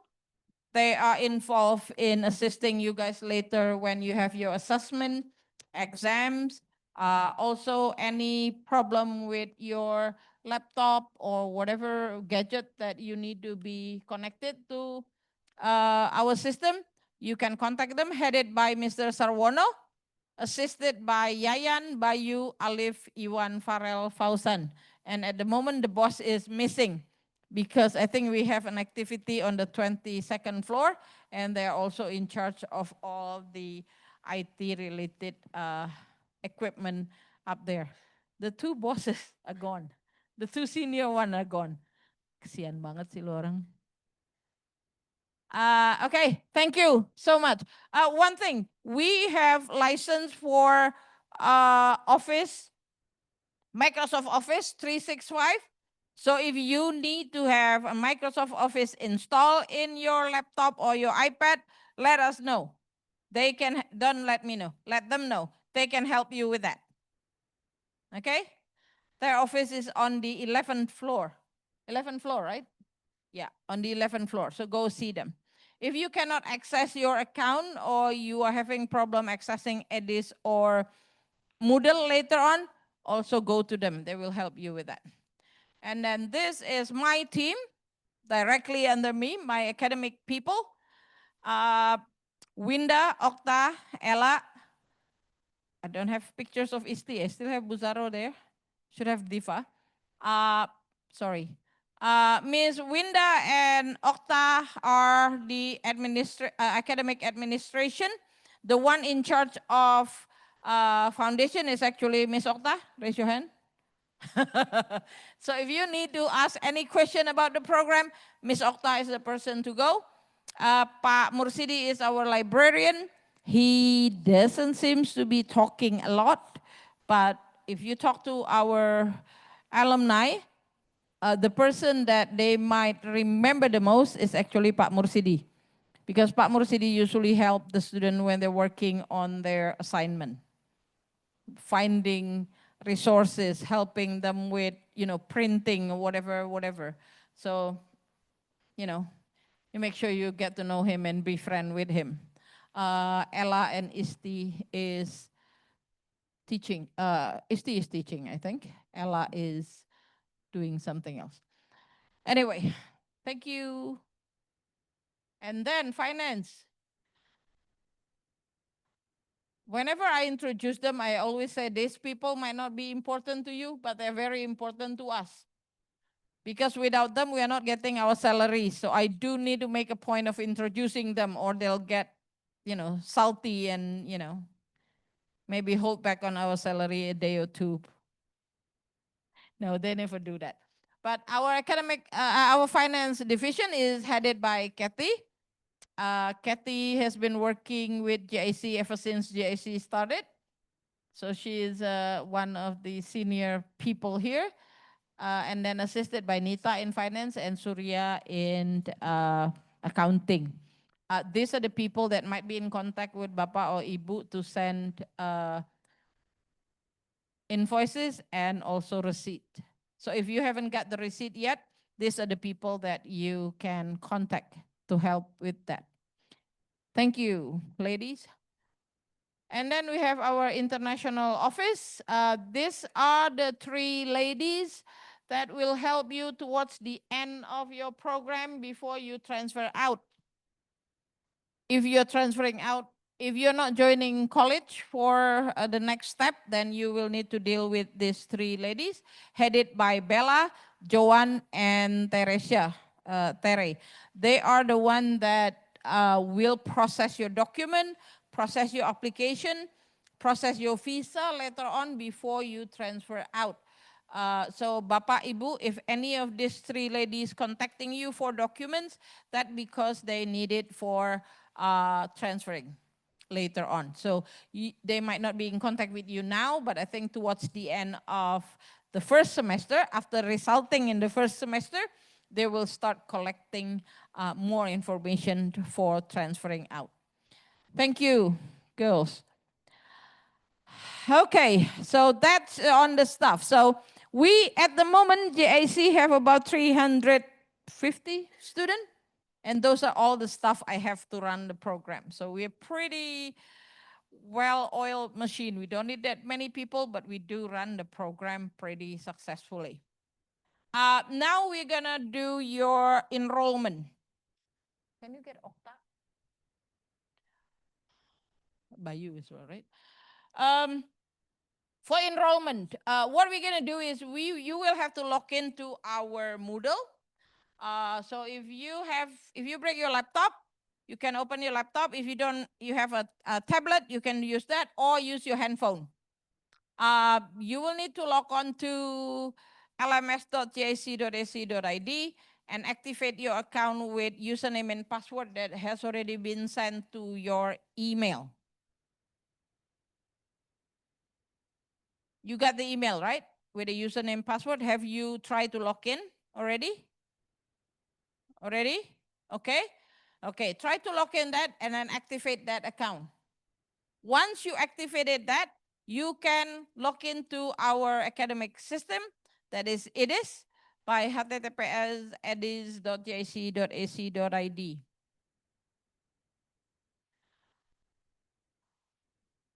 Once your enrollment is finalized, then you will receive finance clearance. We will receive finance clearance, and with that, you can have access to Moodle for your classes. Students are required to enroll in at least 8 units over 2 semesters. So at least 8 units. The most you can do is 10 units over 2 semesters. But to pass MUFY, you only need to have 8 units. Subject chosen depend on what bachelor degree students are aiming for. We'll have that discussion later on. The 9 and the 10 unit will contribute to overall MUFY score. So the required unit to pass MUFY is just 8.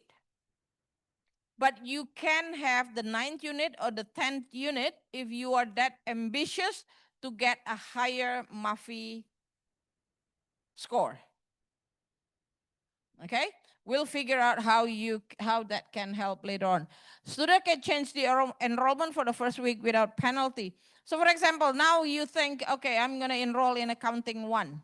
And next week you sit in accounting 1 and you thought, oh my God, what am I getting myself into? I don't think I can handle accounting 1. I want to change to chemistry because you study chemistry in the high school, for example. You can do that only in the first week, which is next week. All Monday through Friday, or even Friday before we close, you can make the changes into your enrollment.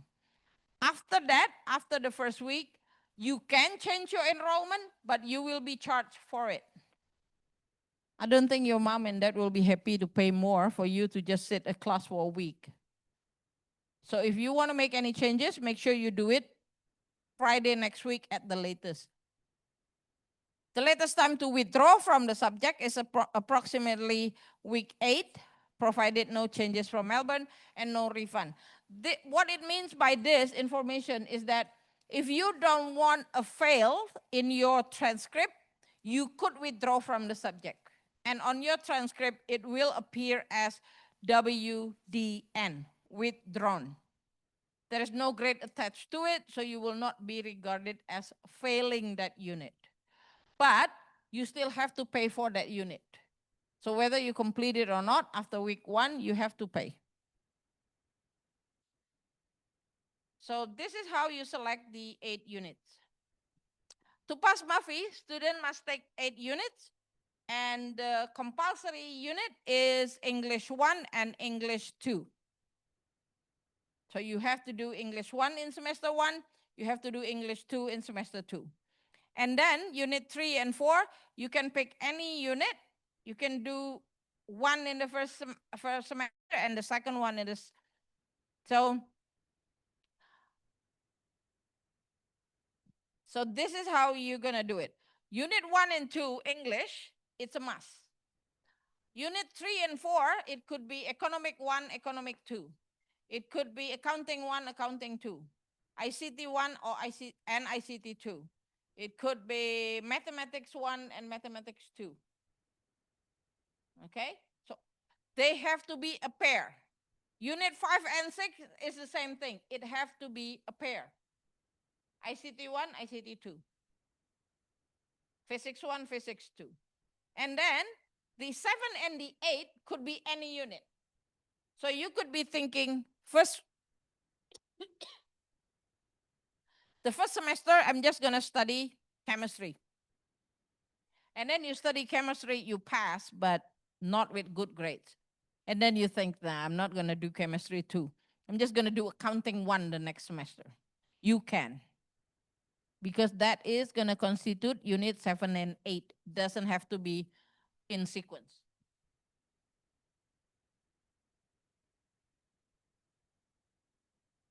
Questions?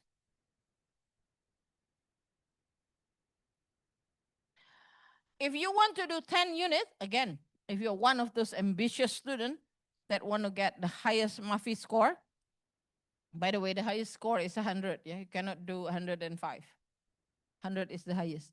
So you need to do, again, English 1 and 2 is compulsory. 3, 4 have to be the same subject. 5, 6 have to be the same subjects.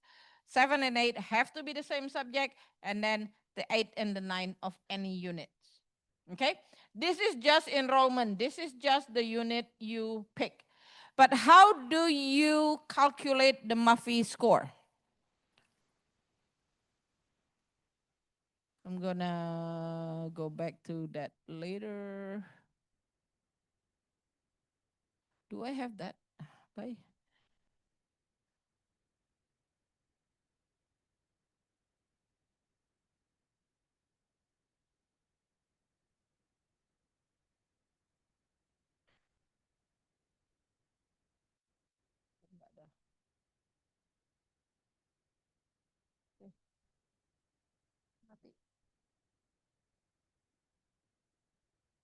Okay, I will do the resulting later on.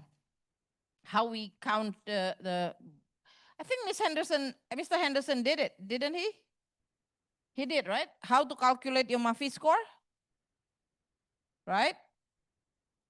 Were you listening this morning? How come a mother there that said, yeah, none of the kid answering? Tadi ibu yang mana yang jawab ya? Senin masuk kelas ya Bu ya? Gantiin anaknya. Anaknya nggak belajar apa-apa. Listen. When you give information that important, you have to listen. Because otherwise you'll be like, Miss ini gimana ya? So that is your enrollment. Okay? There are bonus marks, especially for Faculty of Business and Economics at Monash. If you're doing very well in accounting 1 and accounting 2, you do accounting 1, you do accounting 2, and you get your average mark is 60%, you will get 1 bonus mark. So if your MUFY score, your average score is 84, you will become 80, it will become 85. If you are doing mathematics unit 1 and mathematics unit 2, and you score above 60%, you will get another bonus point. And if you do complete 1 or 2, the above mentioned unit, achieve 65 or greater, you got 2 bonus points. So if you do accounting 1 and 2 and your score is above 65%, you got 2 points. You do math 1 and 2 and you score above 65%, you got 2 points. So just by taking these 2 sequence and do very well in there, give you an additional 4 marks for your MUFY score. This is only good if you want to go to Faculty of Business and Economics in Australia and Malaysia. Okay? Other faculty, it doesn't count that way.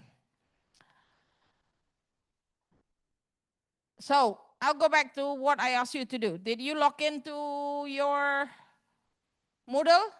Did you activate your account? Yes? Go to EDIS. Go to EDIS.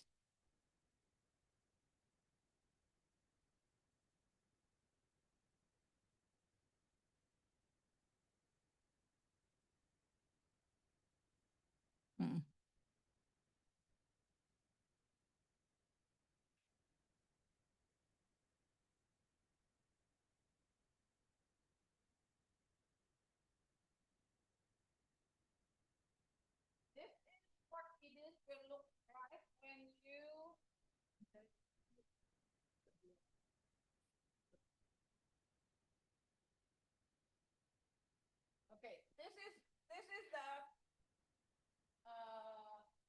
arriving page for EDIS, and then you put your username and your password. And yes, you are not a robot.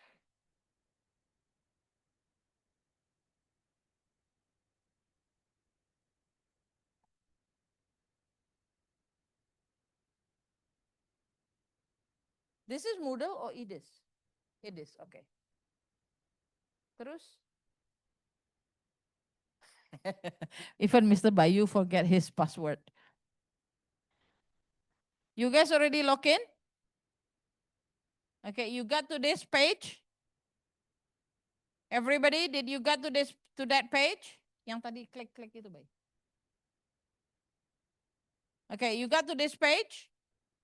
Okay, there are few documents that you need to look at.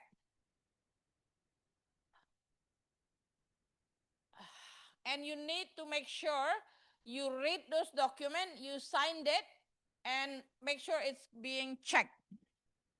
So book regulation, dress code, health consent, image and video consent, IT acceptable policy statement, statement of agreement on all rules and regulation.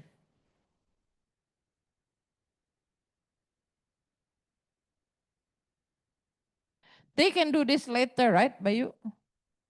Nggak harus diisi sekarang kan? Ya untuk ngambil buku, tapi kalau sekarang enrollment nggak usah dulu kan? Oke. Can we assume that you will read this and sign it a bit later so we can proceed with enrollment? Okay, but you do need to read it and sign it. Otherwise, you cannot have access to your Moodle page, to your classes, or to any textbooks in the library. Got it? Any questions so far? Questions? No? Okay, continue. Bye, let's just pretend they, okay. Now, you need to look at your information. Dari atas, bye. You need to look at your information, your names, last name, gender, nationality, NIC, address, province. We need this, and make sure whatever name you put in here is the same name you have on your passport. If it is not the same name with your passport, you're going to have problems later on because this is going to be used for your enrollment at Monash College and later on to Monash University.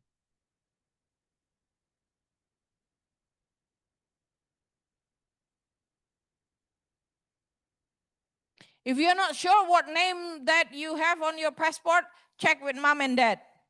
They would know because they give you those names. Last name is family name.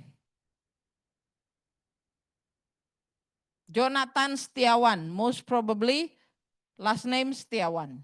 First name Jonathan.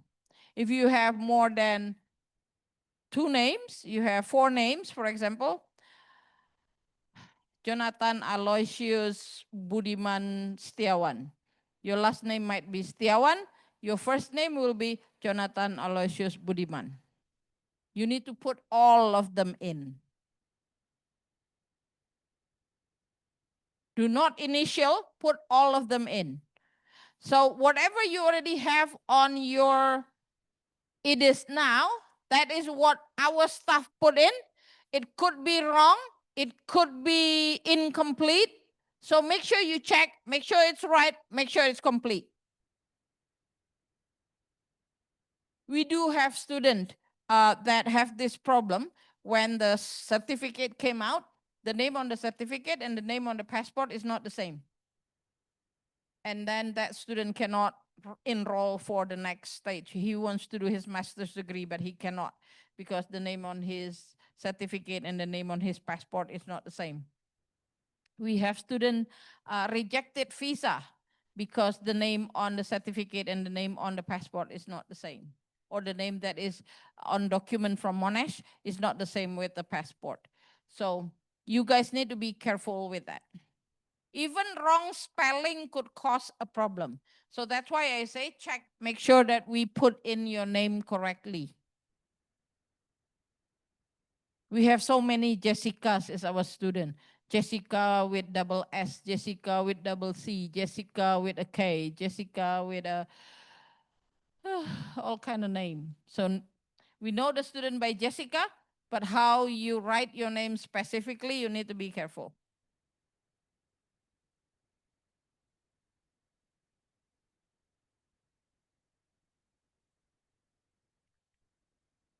Everybody's done with this page? Your data? Okay, next one, bye.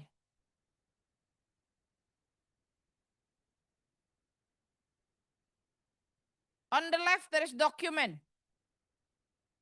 Again, you need to check on that and see what document have been submitted and what document have not been submitted. I suggest, whether it's today, tonight, tomorrow, sit down with your mom and dad and check on what document that's still needed and make sure you submitted it. Whether you can they submit it online? Whether you submit it online or if you haven't scanned it, just bring the document, give it to us, we'll scan it for you.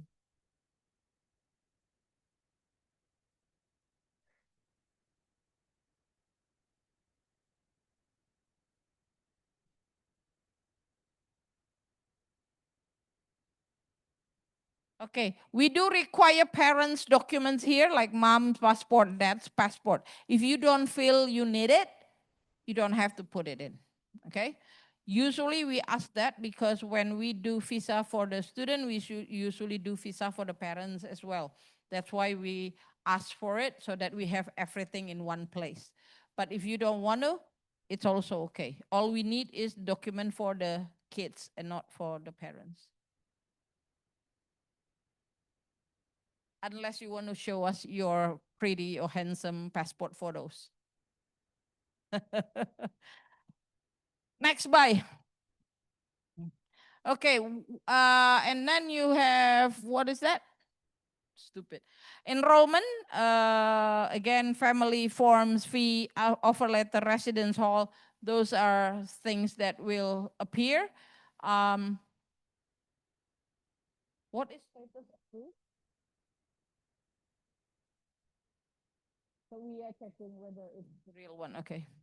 We do have student having another anecdote. We have a student who were in trouble in the past, and I asked them to bring the parents, and he come in with a guy. He claimed that that guy is his father, and I didn't know better because that guy was like so serious. He was like really good at acting. He was like, "You are not doing so well, and you know, you embarrassing me." And later I find out that that guy is actually his driver. And this kid have the guts to do it. His father is actually a famous person. I just wasn't into politics, so I did not know. His father is actually one of the people in DPR, whatever. I just wasn't paying attention.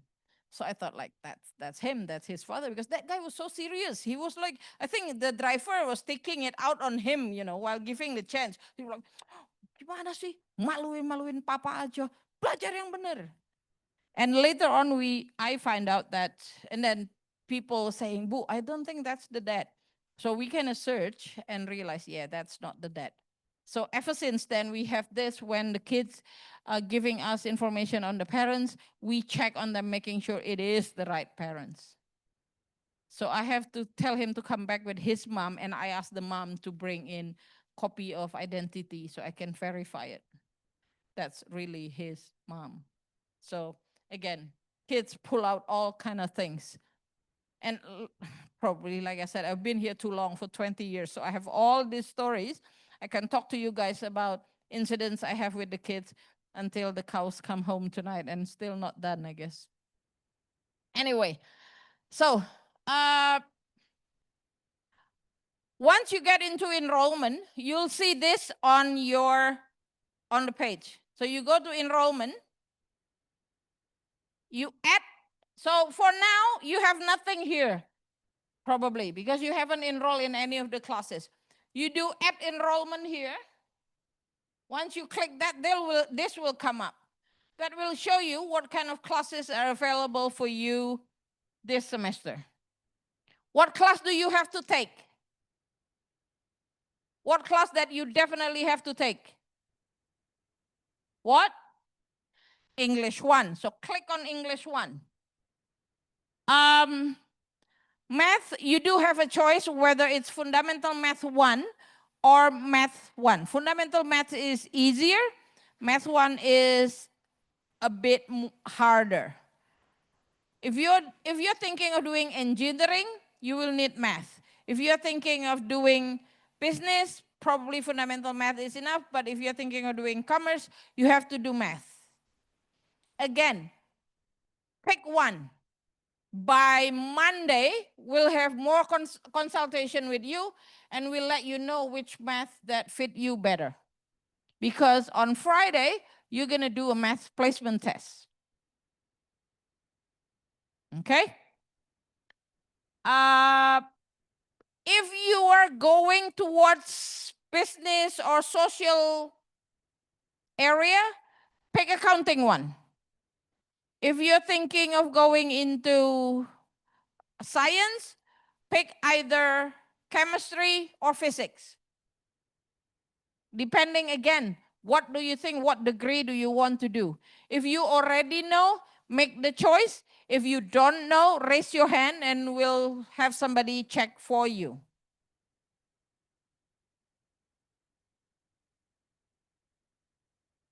Okay? And then the last one, most of the time students are doing ICT 1.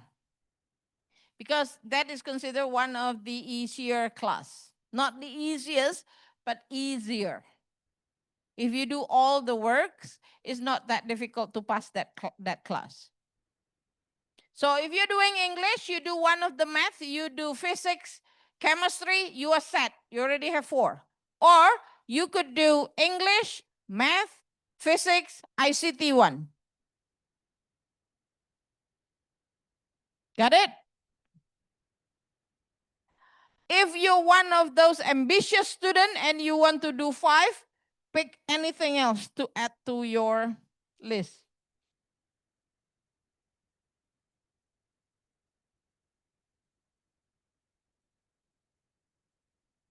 Done? Okay, Miss Okta, can you help checking? Miss Okta, can you checking who is done and not done?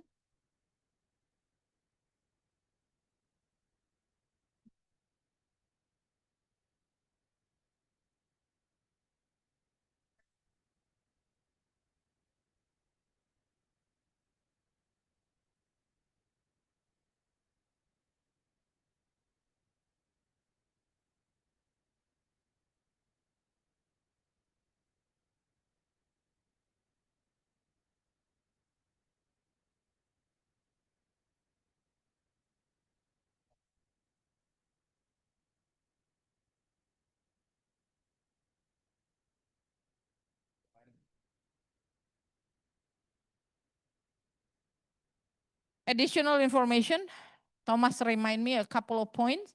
Parents' passport is needed if the kid is going to be under 18 by the time they transfer. But if they're going to be 18 by the time they transfer, we don't need parents' information. But if they are going to be below 18, then we do need parents' information. That's the first one. The second one, if the student decided to do 10 units, there will be extra cost because the fee that we set now is for 8 units because that's the normal program. We only have probably 1 or 2 kids every year that would try to do 10 units. They're not that many. Even in Melbourne, they're not that many. We usually tell the student as well, unless they're very confident with their academic capability, don't try 5 subjects a semester because it might be a bit too much for them. So again, it's a discussion that could be done later until next week. Dan, itu yang lihat yang udah di atas itu Adeline.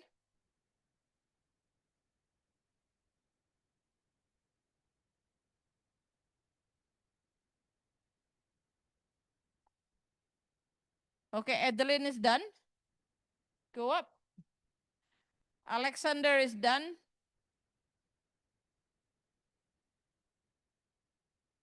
Alma Kathleen belum. Kecilin bay, gedean.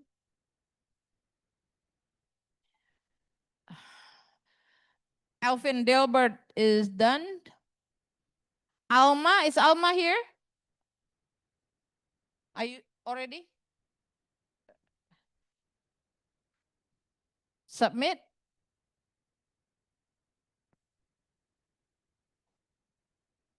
Okay, Alma is done now. Alvin, udah yang belum aja deh, bye. Terus bye. No, there's one, you're missing one. Go up. Ke atas lagi, bye. Ada tadi satu. Angelica Chi. Angelica. Hah? Cancel, oke. Okay. Tapi udah diisi semua dokumennya. Anyway, oke, okay, terus aja. Calvin Cuwito. Calvin. Calvin not here? Done? You don't need help? Okay.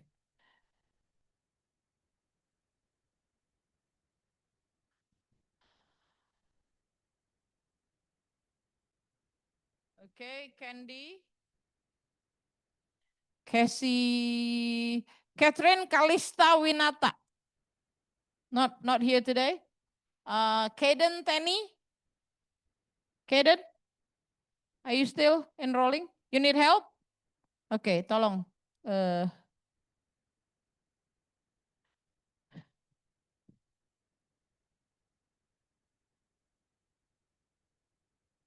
Okay, next one first. Terus bye.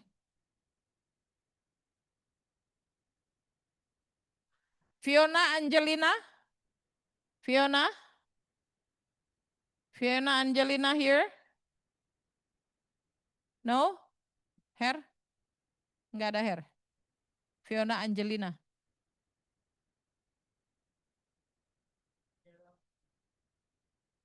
Gerald is not here. Giselle? Giselle? Giselle not here? Hagen? Hagen Frederico? You need help? Do you need help, Hagen? No? Okay. Jessica Shelin? Jessica? You need help? No. Okay. Continue. By you. Josh Nicholson? Josh? You need help? No. Okay. Just take your time. No need to hurry. Yeah? If you're not done, it's okay. I just want to make sure that everybody is enrolled. Bye.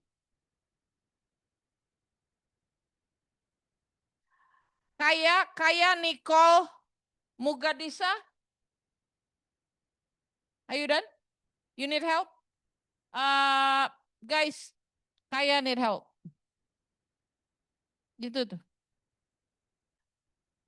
Okay, Ken Miracle Suteja. Ken, where are you?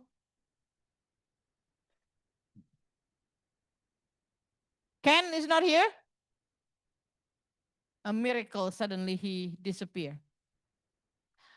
Marsha Darmawan. Marsha? Marsha also not here. Next.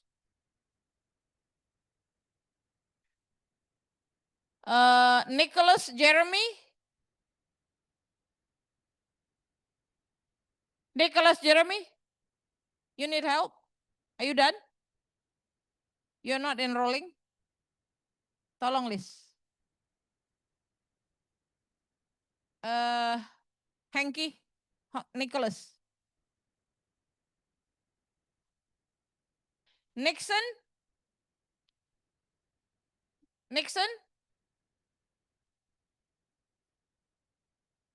Nicole Cleo?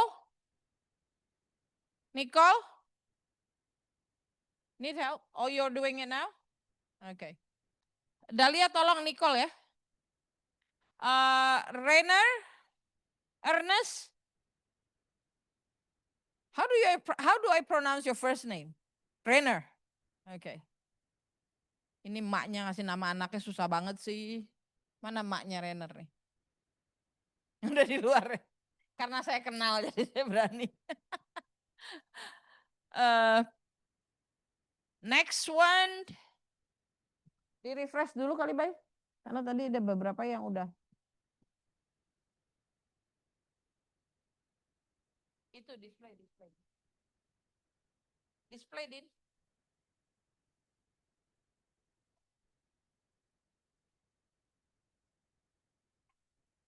Scroll down.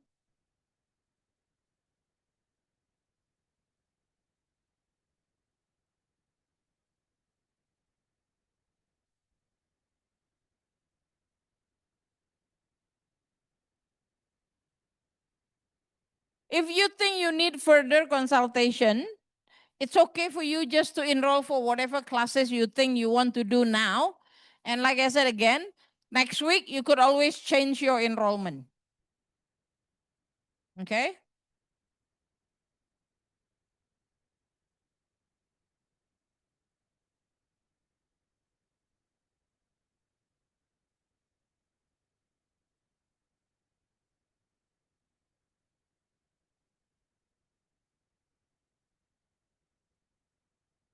Itu cuma satu.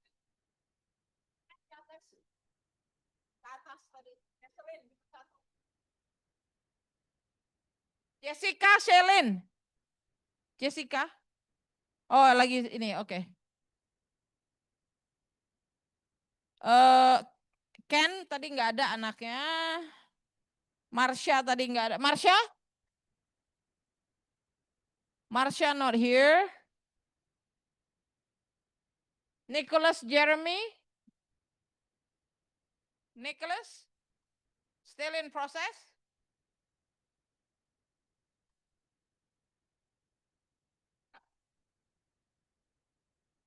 Hamdani Sanders? Hamdani Sanders? Done? Okay.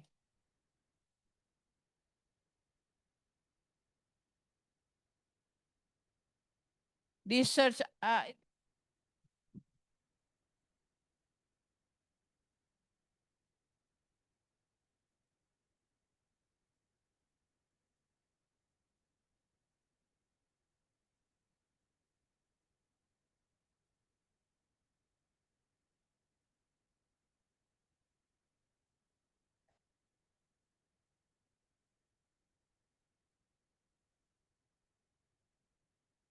ini belum selesai memang.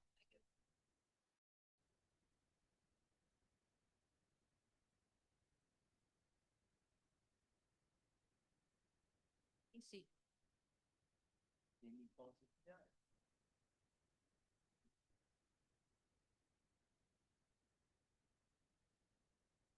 Jelas ya? Siapa? Nicole siapa? Nicole? Nicholas. Nicholas apa Nicole? Nicholas is a guy. Nicole is a girl. Nicholas. Jadi Nicole. Gua panggil Francisca loh. Tingginya kayak gini. Enggak, dia jadi Francisca.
Are we done? Bayu?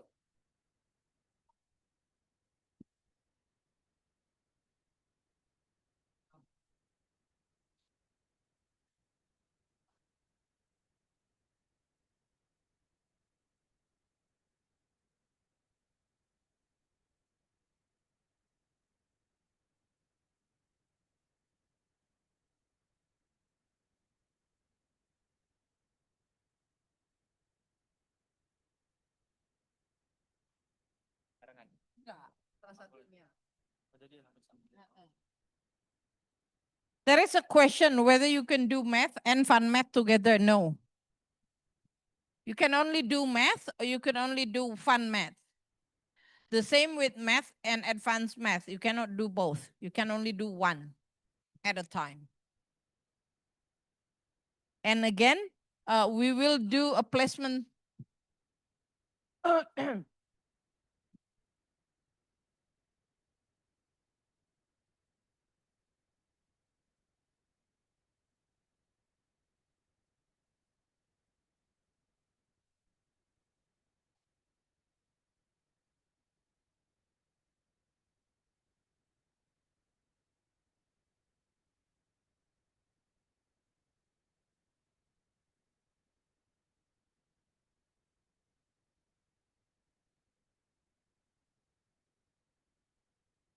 Okay, can we continue?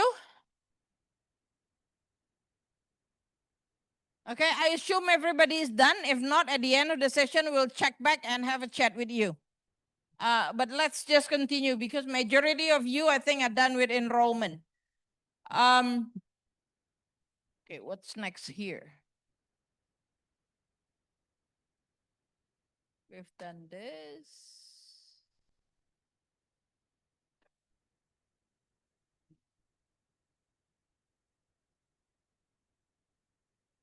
Okay, what's to do next? Once you confirm your enrollment and our finance give us a clearance, you could get your textbook from the library. You cannot do this until you read all those documents and signed it.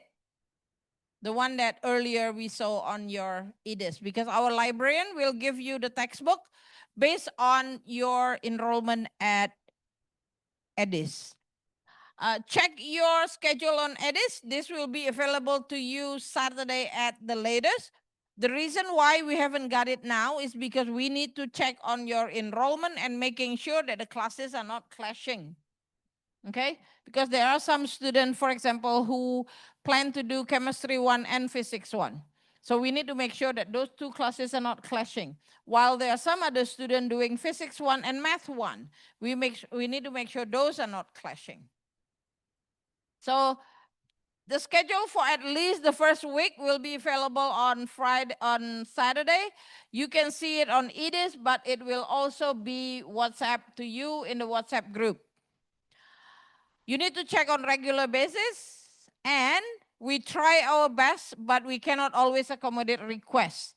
So for example, we have students that say, oh, I cannot do classes on Tuesday, miss, because I already have a private tuition. We try to change it, but we cannot promise we always be able to do that. So you will have to change your other commitment. We are not high school anymore, so you don't always have the same schedule every day. Okay? Your schedule, girls, do you want to talk here to replace me? No? Okay. Your schedule could be different every day. Your schedule for Monday could start at 8 to 10 to 12, and then you're free in the afternoon. On Tuesday, you might not have class in the morning. You might just have class in the afternoon. On Wednesday, you might have class all day. On Friday, you might have a free day. I'm not saying that's what's going to happen, but it could happen. Okay? We are trying to do our best to arrange the schedule in such a way that is very effective for you, but also effective for our teachers. Because some teachers cannot teach like 4 classes a day. So we have to limit that as well. Even though they want to, I will not ask them to do so because it's just not effective. So again, if you have any requests on the schedule, we try our best to change it, but we cannot always promise we will be able to. Sorry ya, Bapak, Ibu. Sometimes it's not the kids that come to us. It's sometimes the mom or the dad that call us and said, can the schedule be changed, miss? I cannot take them every day to school. I'm sorry. We try our best, but we cannot always do that because we have so many students, so many classes, many different schedule, many different program. But again, if there is any input, pass it on to us. We'll see what we can do. Okay? Moodle has all the materials for classes and assessment. We do provide students with textbook, but in reality, not many students really read the textbook unless they really have to. Because on Moodle, the class materials are available there. The slides for the classes, the unit outline, the unit guide, the information on assessment, information on exams. All of those are available on Moodle. Okay, you need to check Moodles again regularly because if there is any update from Melbourne, we'll post the changes on Moodles as well. When enrollment is finalized, all your classes will be available to you. So if you try to access Moodle now, you might not be able to access it yet, the classes. I mean, you can access Moodle, but not accessing the classes because you haven't been enrolled yet. So the result of today's process will be for our admin staff to put you into Moodle for each of those classes. And then by, mana Okta? Can they access their classes on Moodle by tomorrow? It's already automatically. Moodle, not Edis. Can they access Moodle already? Okay. Well, Bayu told me you can access it now, so. Yes, for technology, right? So you can check on that. Now, placement test for mathematics. We call it placement test because we just want to place you in the right class. It is not, we're not going to look at your score. I'm not going to share it to your parents. Promise they're not going to yell at you if you're not doing so well. It is just a placement test. We just want to know your basic math level. So which class will fit you better? In the past, we do have students that said, oh, I want to do engineer, so I have to take math. But when we do the test is usually out of 35. The highest score is 35. Well, because there are 35 questions. So that means they get all 35 questions right. I usually think the cutoff point is 20. If students get over 20, then they'll be able to handle mathematics class. But if they are scoring below 20, I usually suggest them to do fundamental math, which is easier. But again, in the past, we do have students that say scoring 16, 17, but said, Miss, I really want to go to engineering. I think I can catch up. I think I can do better. I'll do extra classes or whatever. And we would have no choice but to let them do that. But then the consequences, if they're failing, will be on the student and not on us because we do have. But we usually monitoring students like that pretty closely. And if possible, still make changes before it's too late. So again, you don't need to study anything. All you need to do is just prepare your mind for a math test. Of course, you have done math in the past, whatever level that is, and just do the best that you can on Friday morning. Okay? We'll do the test on Friday at 9 a.m. on the auditorium level 5. So go to the 5th floor and there will be an auditorium. Well, you'll be guided. There will be people helping you with that anyway. All you need to do, bring your laptop, bring a calculator because you can use calculator. We are not going to lend you one. If you don't come in with a calculator, we are not going to lend you one. So if you want to make your life easier, Heru, you want to speak to replace me?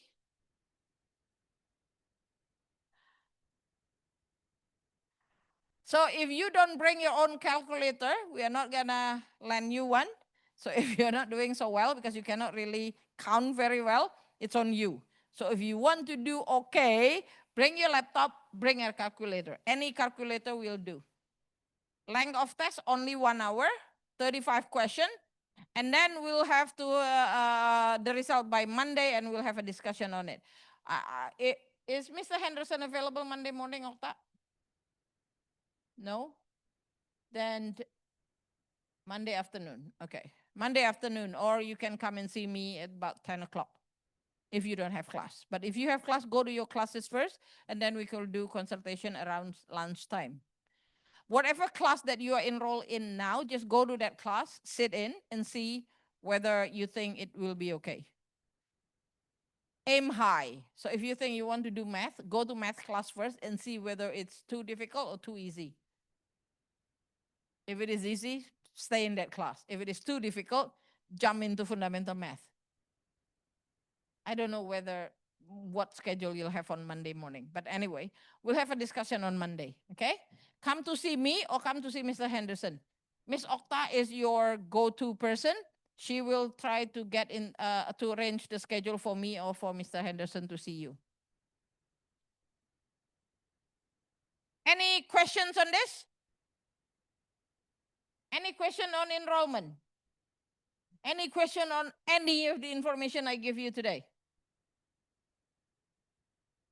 No. Are you sure? Well, I am here every day, so come and see me anytime. This is how the parents can contact us, or you guys can contact us. Reach us by email, jic.academic@jic.ac.id. Call or message. It's our MUFY number is 628-111-811-215. And that is with Miss Okta. Our office hours is 8 to 5. Try to respect that. We usually still answer until about 7 o'clock in the evening. But I think after that, we need to rest as well. Miss Okta need to have a life after 7 o'clock. Also, weekends. We do have a student that sent a message on Friday and insisted to be answered on, sending a message on Saturday and insisting on getting an answer on Saturday. We are not in the office anyway. Any information that needed might not be on ourselves, might be in the computer in the office.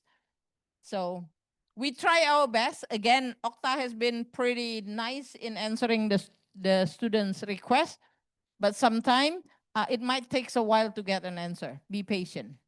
Yeah? Any other questions? This is the end. I'm just going to leave you with this quote. Everything in your life is a reflection of a choice you have made. If you want a different result, make a different choice. If you fail math badly and the next semester you still choose math, think again. Or any other choice you make in life. If you decided you want to have bak mi for lunch and the bak mi seems to be a bit soggy, well, that's life. Next time, don't choose bak mi. Right? It's just easy as that. So if you want a different result, make a different choice. That is my last word. Thank you. See you around campus. Thank you, Ms. Siska. Thank you to the parents. Before we go, there are 4 students who need to fill out their form before they can go and take the books from the library. It's Noel Brassel Cedric. Noel, are you here? And then Nicholas Jeremy Iskandar, Marvin Daryl Lu, and Josh Nicholson Lian. So make sure you guys have filled the forms before you take the books, yeah? Now, as for the rest of you, please remember that you still have a session tomorrow. What time does it start tomorrow? Yeah, it started at 9:30. And once again, kenapa? Nicole siapa tak? Nicole Karisa? Sudah diganti. Because your enrollment is accounting and physics.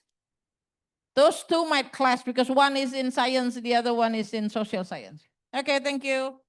Thank you, Busis. Lim Xiao Sun. The same, you're picking chemistry and accounting. You need to pick either one or the other because those two might clash. Yeah?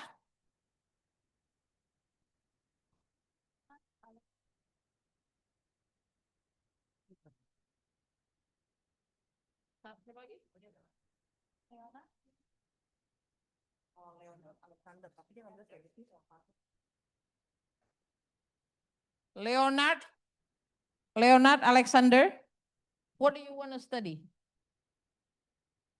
Karena kamu ngambilnya chemistry dan pharma. Nursing?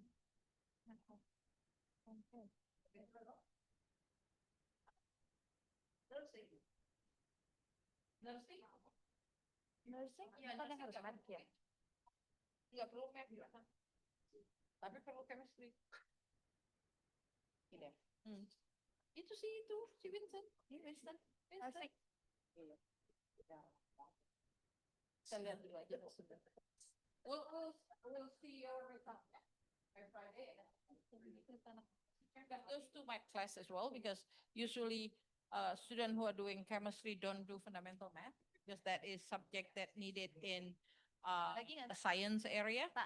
So those that do chemistry usually do mathematics. But then we'll see how you.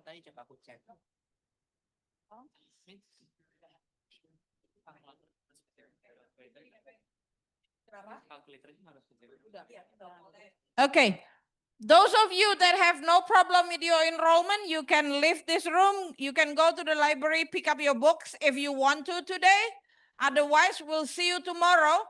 Tomorrow, the parents might want to attend as well because tomorrow we'll have representative from Monash coming and talk to you guys about the Monash program.